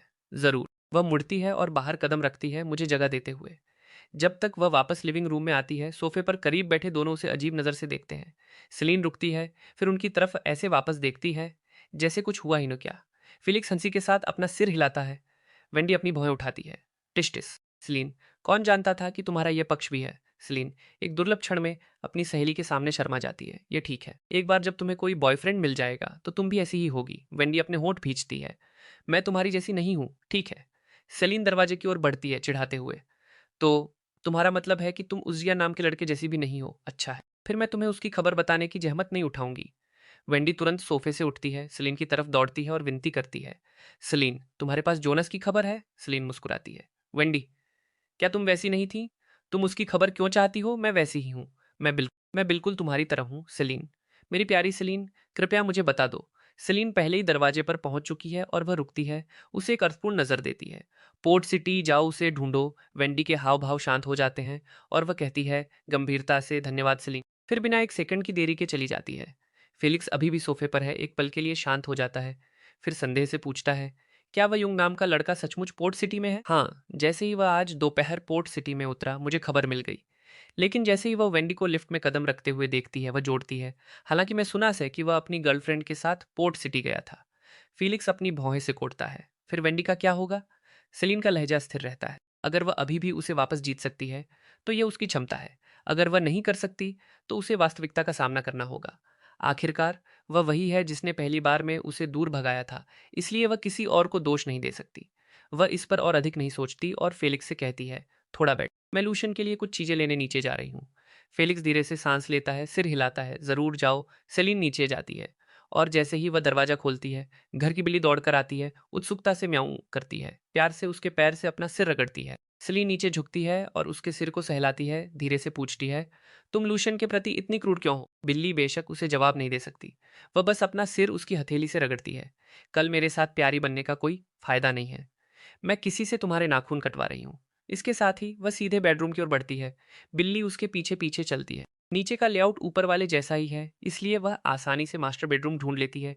दरवाजा खोलती है, लाइट चालू करती है और सीधे अलमारी की ओर बढ़ती है। सेलिन अंदर कपड़ों के गिने चुने ढेर को देखती है। उसकी भौहें थोड़ी सिकुड़ जाती हैं। मैंने लूशन को कभी कोई पोशाक दोहराते हुए नहीं देखा है, फिर भी इस महीने हम जितनी बार मिले हैं वह कपड़ों का वही गिने चुने ढेर पहने हुए दिखाई देता है। सेलिन मेरे लिए पजामे का एक सेट चुनती है, एक दराज खोलती है और अंदर अंडरवियर देखकर शर्मा जाती है। वह बेतरतीब ढंग से कुछ चीजें उठाती है, उन्हें एक बैग में फेंक देती है। फिर संयोग से सेलिन को एक छोटा काला मखमल का बॉक्स दिखाई देता है। मुझे यह बॉक्स कुछ दिनों पहले का याद है। मैं ओवेन के साथ स्टाइलिंग स्टूडियो में था और उससे पूछ रहा था कि क्या यह बहुत साधारण, बहुत घटिया लग रहा था, क्या वह इसे पसंद करेगी? ओवेन ने अपनी आंखें घुमाई, भले ही तुम उसके लिए कुछ अधिक महंगा खरीदते शायद वह उसे भी पसंद नहीं करती। इसके अलावा तुम्हारी अभी की स्थिति को देखते हुए बस उसके लिए एक उपहार का प्रबंध कर पाना ही अपने आप में कुछ है। मैंने गहरी सांस ली। ठीक बात। तब मैंने सेलीन को देखा और तुरंत दूसरी तरफ मुड़ गया। उसने वह नहीं सुना जो मैंने बुदबुदाया था, लेकिन अनुमान लगा सकती थी कि शायद वह कुछ अच्छा नहीं था। सेलीन अच्छी तरह जानती है कि इस बॉक्स के अंदर की चीज किसके लिए। भावनाओं का एक ऐसा जाल जिसे वह कोई नाम नहीं दे सकती उसे बॉक्स उठाने के लिए मजबूर करता है। जब वह इसे खोलती है तो उसकी उंगलियां थोड़ी कांप रही होती हैं। अंदर एक मुड़े हुए नोट के साथ एक नाजुक हेयरपिन है जो इसके नीचे दबा हुआ है। स्लीन अपने होंठ आपस में भींचती है और सावधानी से नोट को बाहर निकालती है। जन्मदिन मुबारक हो मेबल। उसका दिल सीधे नीचे बैठ जाता है। बेशक मैं पहले से ही जानती थी, लेकिन यह अभी भी मेरी उम्मीद से कहीं अधिक दर्द देता है। अगर उसे सही से याद है तो मेबल का जन्मदिन 3 दिन पहले था। लूशन का उपहार कभी उस तक क्यों नहीं पहुंचा? सलीन अपनी आंखें बंद कर लेती है। लूशन, तुमने अचानक उन सभी लोगों में से मुझे ही क्यों चुना? क्या ऐसा इसलिए है क्योंकि तुम्हें मेबल से चोट पहुंची थी और मैं सिर्फ एक विकल्प हूं? अपनी उंगलियों के कंपन को स्थिर करते हुए सलीन बॉक्स को वापस रख देती है, बैग की पैकिंग पूरी करती है और जाने के लिए मुड़ती है। जब तक वह बेडरूम में वापस आती है, शावर अभी भी चल रहा होता है। सलीन दरवाजे पर बैग टांगती है और दस्तक देती है। पानी जल्दी ही बंद हो जाता है और मेरी साफ आवाज अंदर से आती है, सलीन क्या तुम हो? सलीन जवाब देती है, हूँ। उसकी आवाज में निराशा की एक स्पष्ट झलक है। मैंने तुम्हारे कपड़े दरवाजे पर टांग दिए हैं, जब तुम तैयार हो जाओ तो उन्हें ले लेना। मैं जवाब देता हूँ, मैं बस थोड़ी देर में आता हूँ। सलीन धीरे से कहती है, कोई जल्दी नहीं है। ऐसा लगता है कि वह कुछ और कहना चाहती है, लेकिन अंत में बस अपनी नजरें झुका लेती है और मुड़कर चली जाती है। कुछ ही देर बाद मैं बाथरूम से बाहर आता हूँ और सलीन के बगल में बैठ जाता हूँ। फीलिक्स को मुझे रेबीज का टीका लगाने देता हूँ। सलीन हमारे बगल में भौहें सिकोड़कर देखती है। जैसे ही सुई मेरी बाह में जाती है, हल्की सी चुभन उसे थोड़ा विचलित करती है। उसकी नजरें टिमटिमाती हैं। फीलिक्स बहुत पहले ही यहाँ और रुकने की इच्छा छोड़ चुका है। वह इतना समझदार है कि महसूस कर सकता है कि माहौल बदल गया है। वह जल्दी से बात की सावधानियों और अगले अपॉइंटमेंट के बारे में बताता है, फिर जल्दी में विदा लेता है। मैं स्लीन की तरफ ऊपर देखता हूँ। हमारी आंखें मिलती हैं। स्लीन, क्या हुआ? मैं भ्रमित होकर पूछता हूँ। स्लीन का मूड स्पष्ट रूप से बदल गया है।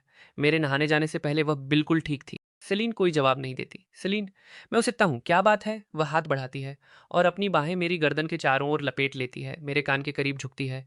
धीरे से पूछती है, क्या तुम मुझसे शादी करोगे? मैं थोड़ा स्तब्ध हूँ। शादी? वह मेरे कान से सटी रहती है।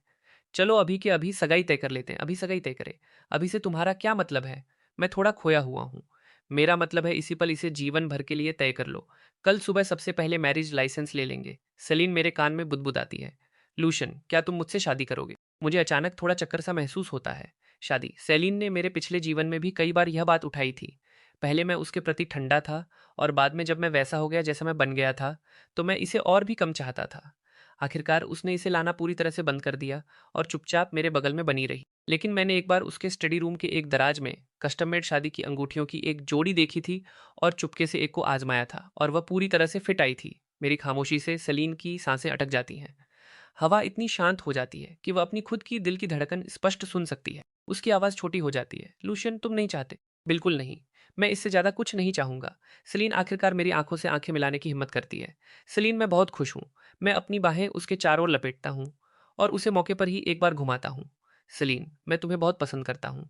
मैं तुमसे शादी करना चाहता हूँ। मैं सचमुच चाहता हूँ। सलीन का दिल बैठ जाता है। अगर मुझे बचपन से यह अच्छी तरह पता न होता कि लूशियन मुझे कितना नापसंद करता था, अगर मैंने अभी 2 दिन पहले वह हेयर पिन न देखा होता जिसे उसने कभी किसी को नहीं दिया था, तो मैं सचमुच उस पर विश्वास कर लेती। झूठा। किसने कहा कि लूशियन अभिनय नहीं कर सकता? वह स्पष्ट रूप से इसमें बहुत अच्छा है, लेकिन यह जानते हुए भी कि यह झूठ है। सलीन इस पल में खुशी खुशी इसका स्वागत करती है। वह मुंह बनाती है। लूशियन, याद है तुमने अभी क्या कहा था? अगर मुझे कभी पता चला कि तुमने मुझसे झूठ बोला है, मैं पूछे बिना नहीं रह सका। फिर क्या? फिर मैं तुमसे चिपक जाऊंगी। कभी तुम्हारा साथ नहीं छोड़ूंगी। हर एक दिन तुमसे चिपकी रहूंगी। इस पर मेरा दिल जोर से धड़कता है। वह और अधिक वैसी ही होती जा रही है जैसी सलीन मुझे याद है। जैसे ही सलीन उम्मीद करती है कि उसके शब्द मुझे डरा देंगे, मैं खुलकर मुस्कुराता हूँ। बढ़िया लग रहा है। मैं उत्सुकता से आगे पूछता हूँ, लेकिन अगर हम अभी सगाई तय कर रहे हैं, तो पहले से ही लगभग आधी रात हो चुकी है। हम इसकी योजना भी कैसे बनाने जा रहे हैं? जब तक लूशियन तैयार है, हमेशा पर्याप्त समय होता है। सलीन कुछ फोन करती है और लगभग 1 घंटे के भीतर कपड़ों और एक्सेसरीज के बैग लिविंग रूम में भर जाते हैं। वह क्षमा प्रार्थी भाव से मुंह बनाती है। माफ करना, बहुत देर हो गई है। मैं कल और भिजवा दूंगी। ये सभी पहले से ही तुम्हारी पसंद के अनुसार कस्टम मेड थे, इसलिए कल की तस्वीरों के लिए एक आजमा कर देख लो। मैं भ्रमित होकर कहता हूँ, ठीक है। स्लीन अपने कमरे में एक सफ़ेद पोशाक में बदलती है और मैं उसी सेट से एक पोशाक चुनता हूँ जो लगभग उसकी पोशाक से मेल खाती है, जैसे कि एक कपल आउटफिट। दरवाजे की घंटी बजती है। सेलिन करीब झुकती है और मुझे एक हल्का चुम्बन देती है, मनोरंजन के साथ। मैं उसे इसका जवाब देने जाते हुए देखता हूँ। एक बार हमारी शादी हो जाने के बाद बहुत समय होगा। सेलिन सहमति में सिर हिलाती है और दरवाजा खोलने के लिए आगे बढ़ती है। यह एक वेडिंग प्लानिंग कंपनी और एक डिजाइनर बुटीक के कर्मचारी हैं। जैसे ही वे अंदर कदम रखते हैं और हम दोनों को देखते हैं, गपशप का बाजार गर्म हो जाता है। रास्ते में आते समय वे उस व्यक्ति के बारे में शिकायत कर रहे थे जो सिर्फ एक शादी की योजना बनाने के लिए उनसे इतनी देर रात काम करवा रहा था। अब तीनों निजी तौर पर सोचते हैं, इतनी तेजी से शादी में जल्दबाजी करना, क्या यह बिल्कुल वैसा ही हो सकता है जैसा ऑनलाइन सिद्धांतों ने दावा किया था कि एल्यूशन के पास एमएससी पर किसी तरह का दबाव है? अगले दिन मैरिज रजिस्ट्री ऑफिस में रजिस्ट्रेशन कराने और फोटो खिंचवाने के दौरान कर्मचारी हमें साफ पहचान लेते हैं। उनकी आंखें उत्सुकता से भरी होती हैं। हम अगल बगल बैठते हैं और सलीन मुझ पर एक नज़र डालती है, फिर अचानक कहती है, रुको।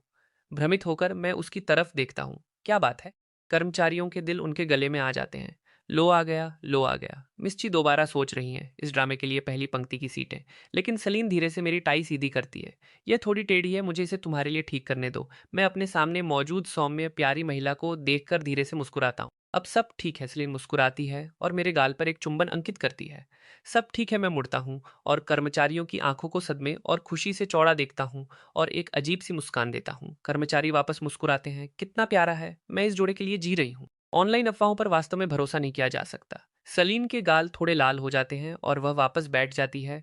स्वाभाविक रूप से अपनी बाह मेरी बाह में डाल लेती है। फोटोग्राफर से कहती है, ठीक है, आगे बढ़ो। कर्मचारियों ने लेंस के माध्यम से हम दोनों को देखा। उनकी आंखें चमक, आज इस जोड़े को ट्रेंड करते देख। मैंने मान लिया था कि यह सब फिल्टर और एडिटिंग है, लेकिन उन्हें व्यक्तिगत रूप से देखना, वह सुंदरता सीधे दिल को छूती है। मेरी आंतरिक प्रशंसक लड़की इसे संभाल नहीं सकती। कुछ ही समय में हमें 2 लाल पुस्तिकाएं सौंप दी जाती हैं। उस पल में सेलिन लगभग स्तब्ध महसूस करती है। लूशियन अब मेरा पति है। उसकी उंगलियां पुस्तिका पर चलते हुए थोड़ी कांपती हैं और वह मेरी तरफ देखती है। मुझे भी उतना ही खोया हुआ और अपने मैरिज सर्टिफिकेट को घूरते हुए पाती है। सेलिन अपने होंठ आपस में भींचती है, मदद करने में असमर्थ सोचती है, क्या लूशियन अभी अधिक खुश है या अधिक चिढ़ा हुआ है? जैसे ही हम रजिस्ट्री ऑफिस से निकलते हैं, सेलिन कर्मचारियों को वह छोटा उपहार सौंपती है जो उसने तैयार किया था। आप बहुत दयालु हैं। यह सबसे कम है जो हम कर सकते हैं, वे कहते हैं। मिस्ची और मिस्टर स्टर्लिंग को बधाई, आपको एक खुशहाल शादी और स्थायी समर्पण की शुभकामनाएं। साथ में कई वर्षों की खुशियां। सेलिन का हाव भाव और भी नरम हो जाता है। धन्यवाद। वापस घर पर सेलिन देखती है कि मैं अभी भी अपने मैरिज सर्टिफिकेट को नीचे देख रहा हूँ। वह क्या देख रहा है? क्या लूशियन इस बारे में फिर से दुखी है? लेकिन मैं उसकी तरफ ऊपर देखता हूँ। चमकते हुए सेलिन। सेलिन मुझे अचानक देखकर अपनी पलकें झपकाती हूँ। मैं पूछे बिना नहीं रह सका, क्या मैं इसे ऑनलाइन पोस्ट कर सकता हूँ? सेलिन हैरान दिखती है। पोस्ट करना? मैं सर्टिफिकेट ऊपर उठाता हूँ, इसे उसके सामने लहराते हुए। यह मैं ऑनलाइन सार्वजनिक रूप से इसकी घोषणा करना चाहता हूँ। क्या यह ठीक है? जैसे ही सेलिन ने शादी का जिक्र किया था, मेरे दिमाग में यही बात आई थी। क्या यह सही समाधान नहीं है? अगर मैं इससे आगे बढ़कर अभी एक सर्टिफिकेट के साथ अपनी शादी की घोषणा कर दूं, तो सेबास्टियन की पूरी स्थिति एक ही कदम में संभल जाएगी। सेलिन ने सचमुच उम्मीद नहीं की थी कि मैं सार्वजनिक होने के लिए तैयार हूंगा। जरूर, वह मेरे बगल में बैठ जाती। मैं अचानक फिर से भौहें सिकोड़ता हूँ, लेकिन मेरे पास फ़ोन नहीं है, यह ओवेन के पास है, और मेरा सोशल मीडिया अकाउंट वैसे भी हमेशा उसी के द्वारा प्रबंधित किया जाता रहा है। सेलिन की आंखें मुस्कान में बदल जाती हैं। फिर मैं इसे पोस्ट कर दूंगी। वह सर्टिफिकेट की कुछ तस्वीरें लेती है, एक ऐसे सोशल मीडिया अकाउंट में लॉग इन करती है जिसका उसने पहले कभी उपयोग नहीं किया है, और कुछ ही मिनटों में यह ट्रेंड करने लगता है। चाहे कोई भी समय हो, चाहे कोई भी मौसम हो, हम साथ बूढ़े होंगे और कभी अलग नहीं होंगे। दोनों मैरिज सर्टिफिकेट को अगल बगल कैप्शन देते हुए। जैसे ही हर कोई ऑनलाइन उत्साह से चर्चा करता है, सेलिन को यथासंभव सबसे सीधा जवाब मिलता है। मैं उसके द्वारा की गई पोस्ट को देखता हूँ, मेरी नज़रें टिमटिमाती हैं और मुझे कुछ याद आता है। वैसे, तुम्हारे माता पिता को शायद अभी तक नहीं पता कि हमारी शादी हो चुकी है। सेलिन धीरे से हंसती है। पतिदेव, मेरा चेहरा तुरंत लाल हो जाता, दिल की धड़कन रुक जाती है। सेलिन फिर से हंसती है। तुम्हारे पास उस बारे में सोचने का समय है, लेकिन किसी और चीज के बारे में नहीं। मैं भ्रमित होकर पूछता हूँ, किस बारे में सोचना?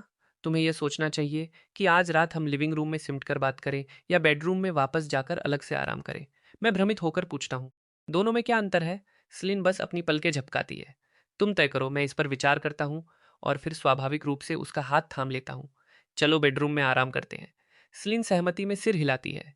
कमरे में वापस आकर सेलिन बिस्तर के किनारे बैठती है और मेरी तरफ देखती है। लूशन, मुझे लगता है कि हमें अभी भी एक दूसरे के साथ तालमेल बिठाने के लिए समय चाहिए। हमारी पहले ही शादी हो चुकी है, इसलिए मैं किसी जल्दी में नहीं हूँ। मैं तब तक इंतजार कर सकती हूँ, जब तक कि लूशन को सचमुच मुझसे प्यार न हो जाए। मुझे नहीं पता कि उसके दिमाग में क्या चल रहा है, इसलिए मैं शरारत से मुस्कुराता हूँ। मुझे किसी तालमेल की आवश्यकता नहीं है। खैर, मुझे चीज़ों की आदत डालने के लिए समय चाहिए। लूशन, मुझे थोड़ा समय दो। ठीक है, ठीक है, चलो सोते हैं। लाइट बंद हो जाती है। कमरा पूरी तरह से अंधेरे में डूब जाता, जिससे केवल हम दोनों की धीरे धीरे आगे पीछे सांस लेने की आवाज़ रह जाती है। मैंने सोचा था कि मैं आज रात बिल्कुल नहीं सो पाऊंगा, लेकिन सेलिन की खुशबू करीब होने से मैं जल्दी ही सो जाता हूँ। दूसरी ओर सेलिन मेरी सांसों को सुनती है और नींद आने का कोई संकेत नहीं होता। वह इस बात से डरी हुई है कि जब वह जागेगी तो पाएगी कि यह केवल एक सपना था। ठीक तभी वह मुझे नींद में बुदबुदाते हुए सुनती है, मेबल मत करो। सलीन तुरंत जम जाती है। उसके दिल की गर्माहट एक पल में ठंडी हो जाती है। मैं सपने से अचानक जाग जाता हूँ, ठंडे पसीने से तरबतर। मेरी पहली प्रवृत्ति कामती उंगलियों से अपने चेहरे को छूने की होती है। कोई निशान नहीं, कोई खुरदरी, असमान त्वचा नहीं। मेरी सांसें धीरे धीरे स्थिर होती हैं, और एक पल के लिए मैं सचमुच मान लेता हूँ कि यह पूरा पुनर्जन्म सिर्फ एक सपना था, यह नहीं है। मैं खुद को स्थिर करने के लिए काफी देर तक अपनी आंखें बंद रखता हूँ, फिर उन्हें खोलता हूँ और अपने बगल में देखता हूँ। सलीन वहां नहीं है। मैं उठता हूँ और घड़ी देखता हूँ, और 6:30 बजे हैं। वह इतनी जल्दी क्यों उठ गई? मैं भी वापस सोने नहीं जा रहा हूँ। मैं कंबल हटाता हूँ, बिस्तर से बाहर आता हूँ और बेडरूम का दरवाजा खोलता हूँ। लिविंग रूम से लगे बालकनी पर मैं सेलिन को मेरी तरफ पीठ किए खड़े देखता हूँ। मैं पास जाता हूँ और उसे पीछे से गले लगा लेता हूँ। तुम इतनी जल्दी क्यों उठ गई? वह मेरी बाहों में थोड़ा अकड़ जाती है, फिर कुछ सेकंड के बाद चारों ओर मुड़ती है। तुम थोड़ी देर और क्यों नहीं सो जाते? वह दोनों बाहें मेरी कमर के चारों ओर कसकर लपेट लेती है। मैं उसके पीले चेहरे को देखता हूँ और भ्रमित होकर पूछता हूँ, क्या तुम कल रात ठीक से नहीं सोई? सलीन कोई जवाब नहीं देती, बस मेरी आंखों से आंखें मिलाने के लिए अपना सिर उठाती है। तुम्हारे बारे में क्या, लूशन? क्या तुम ठीक से सोए? यह सवाल मुझे थोड़ा उदास करता है। मैं अपना सिर हिलाता हूँ। वास्तव में नहीं। स्लीन हल्के से अपना होंठ चबाती है। क्यों? मैं अपनी कनपटी मलता हूँ। एक बुरा सपना आया था। स्लीन मुझे देखती है, धीरे से पूछती है, कौन सा बुरा सपना? मैं अपनी भौहें गहराई से सिकोड़ता हूँ। समझ नहीं आता कि इसे कैसे समझाऊं। मैंने अपने पिछले जीवन के उस दिन के बारे में सपना देखा जब मैं घर पहुंचा था, और मेबल पहले से ही वहां मेरा इंतजार कर रही थी। मेरे अंदर आते ही उसने मुझसे लड़ाई शुरू कर दी। मैंने कहा कि वह पेय उसी की तरफ से आया था, लेकिन उसने जोर देकर कहा कि ऐसा नहीं हो सकता था। फिर उसने मुझ पर कुछ फेंक दिया, सिर्फ इसके बारे में सोचना भी नहीं। सेलिन के चारों ओर मेरी बाहें बिना मेरे इरादे के भी कस जाती हैं। सेलिन से मुझे दिलासा देने के लिए मेरी पीठ थपथ पाती है। सब ठीक है, यह सिर्फ एक बुरा सपना था। लेकिन सेलिन को इतनी आसानी से बेवकूफ नहीं बनाया जा सकता। वह महसूस कर सकती है कि मैं कितना तनाव में हूँ, और अब वह दोबारा सोच रही है कि मैंने नींद में क्या कहा। उसका लहजा डर की एक स्पष्ट झलक लिए हुए था। हालांकि तब ईर्ष्या और अधिकार की भावना से अंधा होकर मैंने इस बारे में बहुत अधिक नहीं सोचा था। सेलिन की आवाज़ कांपती है जब वह मेरा नाम पुकारती है। लूशन। वह मुझसे सावधानी से पूछती है, क्या मेबल ने तुम्हारे साथ कुछ बुरा किया था? मैं उसका मतलब नहीं समझ पाता क्या? सेलिन ऊपर उठती है और धीरे से मेरा चेहरा सहलाती है। क्या मेबल ने तुम्हारे साथ कुछ किया था? उसके शब्द मेरे दिमाग को फिर से मेरे पिछले जीवन में खींच ले जाते हैं और मैं अचानक उसकी तरफ देखने की हिम्मत नहीं कर पाता। नहीं, वह पहले से ही मेरे पिछले जीवन की बात थी और उस जीवन में उसने अंत में इसकी कीमत चुकाई ही थी। जहां तक अब की बात है, एमाबेल के पास अब कोई मौका नहीं है। स्लिन के चेहरे पर नाराजगी फैल जाती है, लेकिन इस डर से कि मैं ध्यान दे दूंगा, वह एक गहरी सांस लेती है, अपनी भावनाओं पर काबू पाती है। जब तक कुछ नहीं है। स्लिन एक पल के लिए अपना चेहरा मेरे सीने में छुपा लेती है, फिर अचानक पूछती है, आज स्टर्लिंग परिवार में एक इवेंट है, क्या लूशन जाना चाहता है? यह सवाल तुरंत मेरा ध्यान खींचता है। ईतन का उत्सव भोज। मैं सचमुच नहीं जाना चाहता। मैं स्टर्लिंग परिवार को नहीं देखना चाहता। वे मेरे लिए अजनबियों से भी कम मायने रखते हैं। सलीन मेरी तरफ ऊपर देखती है। अगर लूशन जाना चाहता है तो मैं तुम्हें ले चलूंगी। भ्रमित होकर मैं पूछता हूँ, किस लिए? सलीन शरारत के संकेत के साथ मुस्कुराती है कि उन्हें खुद को मूर्ख बनाते हुए देखने के लिए। बिल्कुल, मैं खुलकर मुस्कुराता हूँ। बढ़िया लग रहा है। वास्तव में इस पर विचार करने पर स्टर्लिंग परिवार ने शायद पहले ही मुझसे संपर्क करने की कोशिश की होगी, लेकिन चूंकि मेरा फोन मेरे पास नहीं है, इसलिए वे एसलिन की जगह पर तमाशा खड़ा करने की हिम्मत नहीं करेंगे। यही एकमात्र कारण है कि मुझे अब तक शांति से छोड़ दिया गया है। लेकिन मुलाकात तो आखिरकार होने ही वाली थी। भोज दोपहर में है, इसलिए अभी भी काफी समय है। नाश्ते के बाद सेलीन स्टडी रूम की ओर बढ़ती है। ट्रेंडिंग टॉपिक के अभी भी छाए रहने के कारण उसका फोन लगातार बज रहा है। वह इसे बंद कर देती है और कुछ समय के लिए इसे अनदेखा करती है। फिर अपने माता पिता को फोन करने के लिए इसे वापस चालू करती है, जो वर्तमान में दुनिया की यात्रा कर रहे हैं, और दोस्तों के कुछ संदेशों का जवाब देती है। मैं थोड़ा और सोने के लिए कमरे में वापस जाता हूँ, फिर उठता हूँ और उस पोशाक में बदलता हूँ जो सेलिन ने भेजी थी। एक custom hyphen tailor designer suit. मैं पास में इंतजार कर रहे स्टाइलिस्ट को अपने बाल ठीक करने देता हूँ। एसेलीन अपने फ़ोन के साथ पास में बैठती है, पूरे समय टाइप करती रहती है। मुझे कोई अंदाजा नहीं कि किस चीज़ पर। एक बार जब मैं पूरा कर लेता हूँ, तो मैं खड़ा होता हूँ और पूछता हूँ, सेलीन, क्या तुम्हारा पति काफ़ी अच्छा नहीं लग रहा है? सेलीन इस सवाल पर ऊपर देखती है, अपना फ़ोन दूर रखती है, खड़ी होती है और मेरे पास आती है, मुस्कान के साथ सिर हिलाती है। बहुत शानदार। फिर वह उसी कलर स्कीम में एक डिज़ाइनर इवनिंग गाउन में बदलने जाती है। एक बार जब हमारे लुक पूरे हो जाते हैं, तो मैं उसे गहरी तीव्रता से देखता हूँ और खुद को उसके गाल पर एक हल्का चुंबन अंकित करने के लिए नीचे झुकता हुआ पाता हूँ। मेरी सेलीन बहुत सुंदर है। एक साथ खड़े होकर सेलीन को अचानक पछतावे की एक झलक महसूस होती है। क्या होगा अगर मैं नहीं चाहती कि लूसियन का यह शानदार रूप मेबल द्वारा देखा जाए? नहीं, रुको। मुझे इसके बजाय उसे चारों परेड करानी चाहिए। हर किसी को ईर्ष्या से मरने दो। लूसियन मेरा पति है। पास में मौजूद स्टाइलिस्ट ने खुशी से अतिशयोक्तिपूर्ण आवाजें निकाली। कितना प्यारा है, कितना सही मेल है।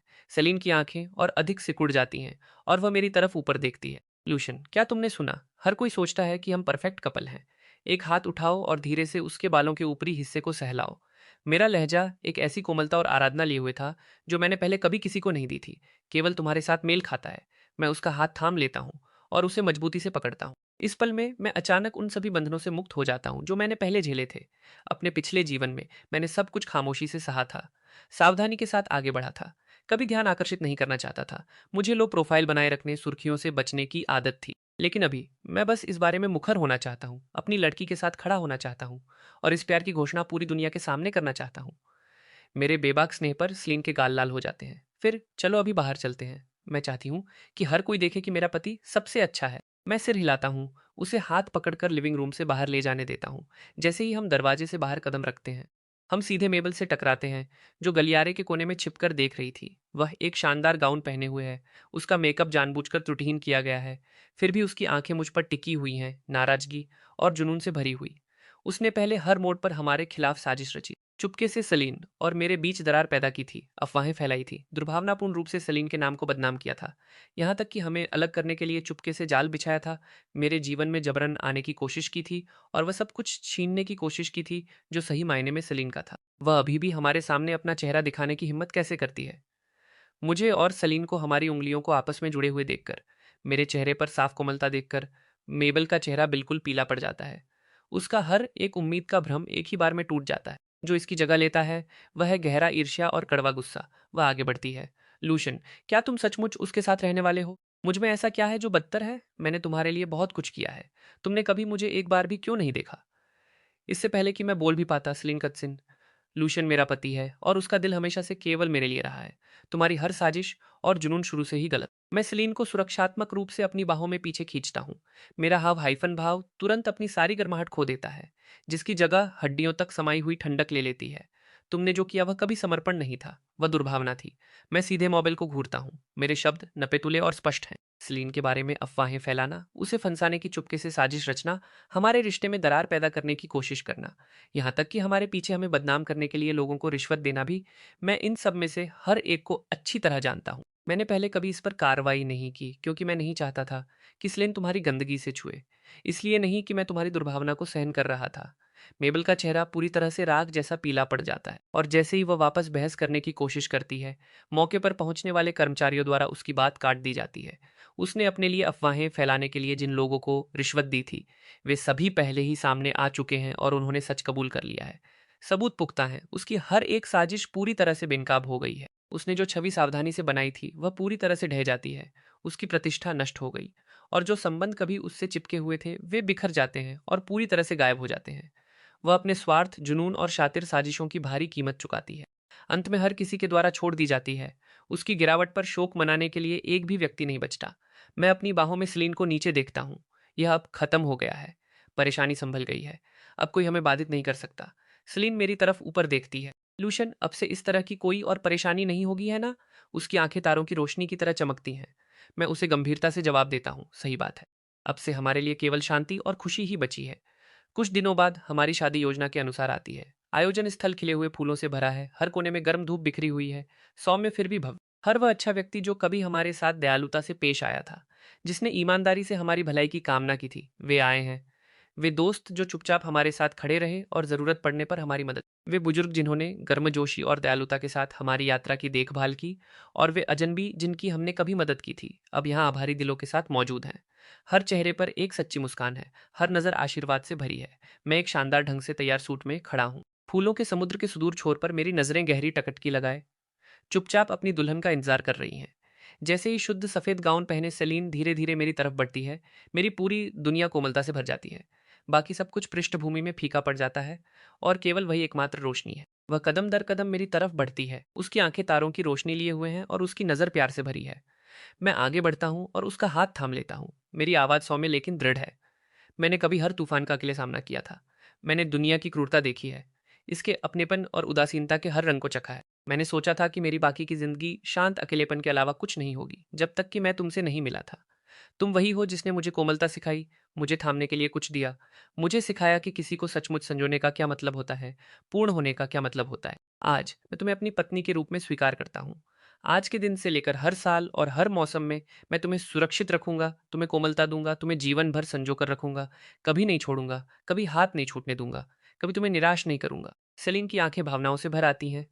हमारी बाकी की जिंदगी के लिए हाथों में हाथ डाले लूशन साल दर साल कंधे से कंधा मिलाकर हमेशा भीड़ से तालियों की गड़गड़ाहट गूंजती है। एक के बाद एक आशीर्वाद दिए जाते हैं, गर्मजोशी और खुशी से भरे। मैं अपना हाथ उठाता हूँ और सलीम की उंगली में अंगूठी खिसका देता हूँ। अपनी दुल्हन को एक कड़े आलिंगन में खींचता हूँ। जब गर्म सूरज हमारे चेहरों को छूता है, चारों ओर फूल खिले हैं, हवा आशीर्वादों से घनी है। ऐसा लगता है जैसे दुनिया की हर अच्छी चीज आखिरकार यहीं आकर मिल गई है। हर तूफान आखिरकार साफ हो गया है। सब कुछ सही जगह पर आ गया है। आज के दिन से सेलीन और मैं जीवन भर साथ रहते हैं, सुरक्षित और संतुष्ट, साल दर साल एक बेहतरीन जिंदगी।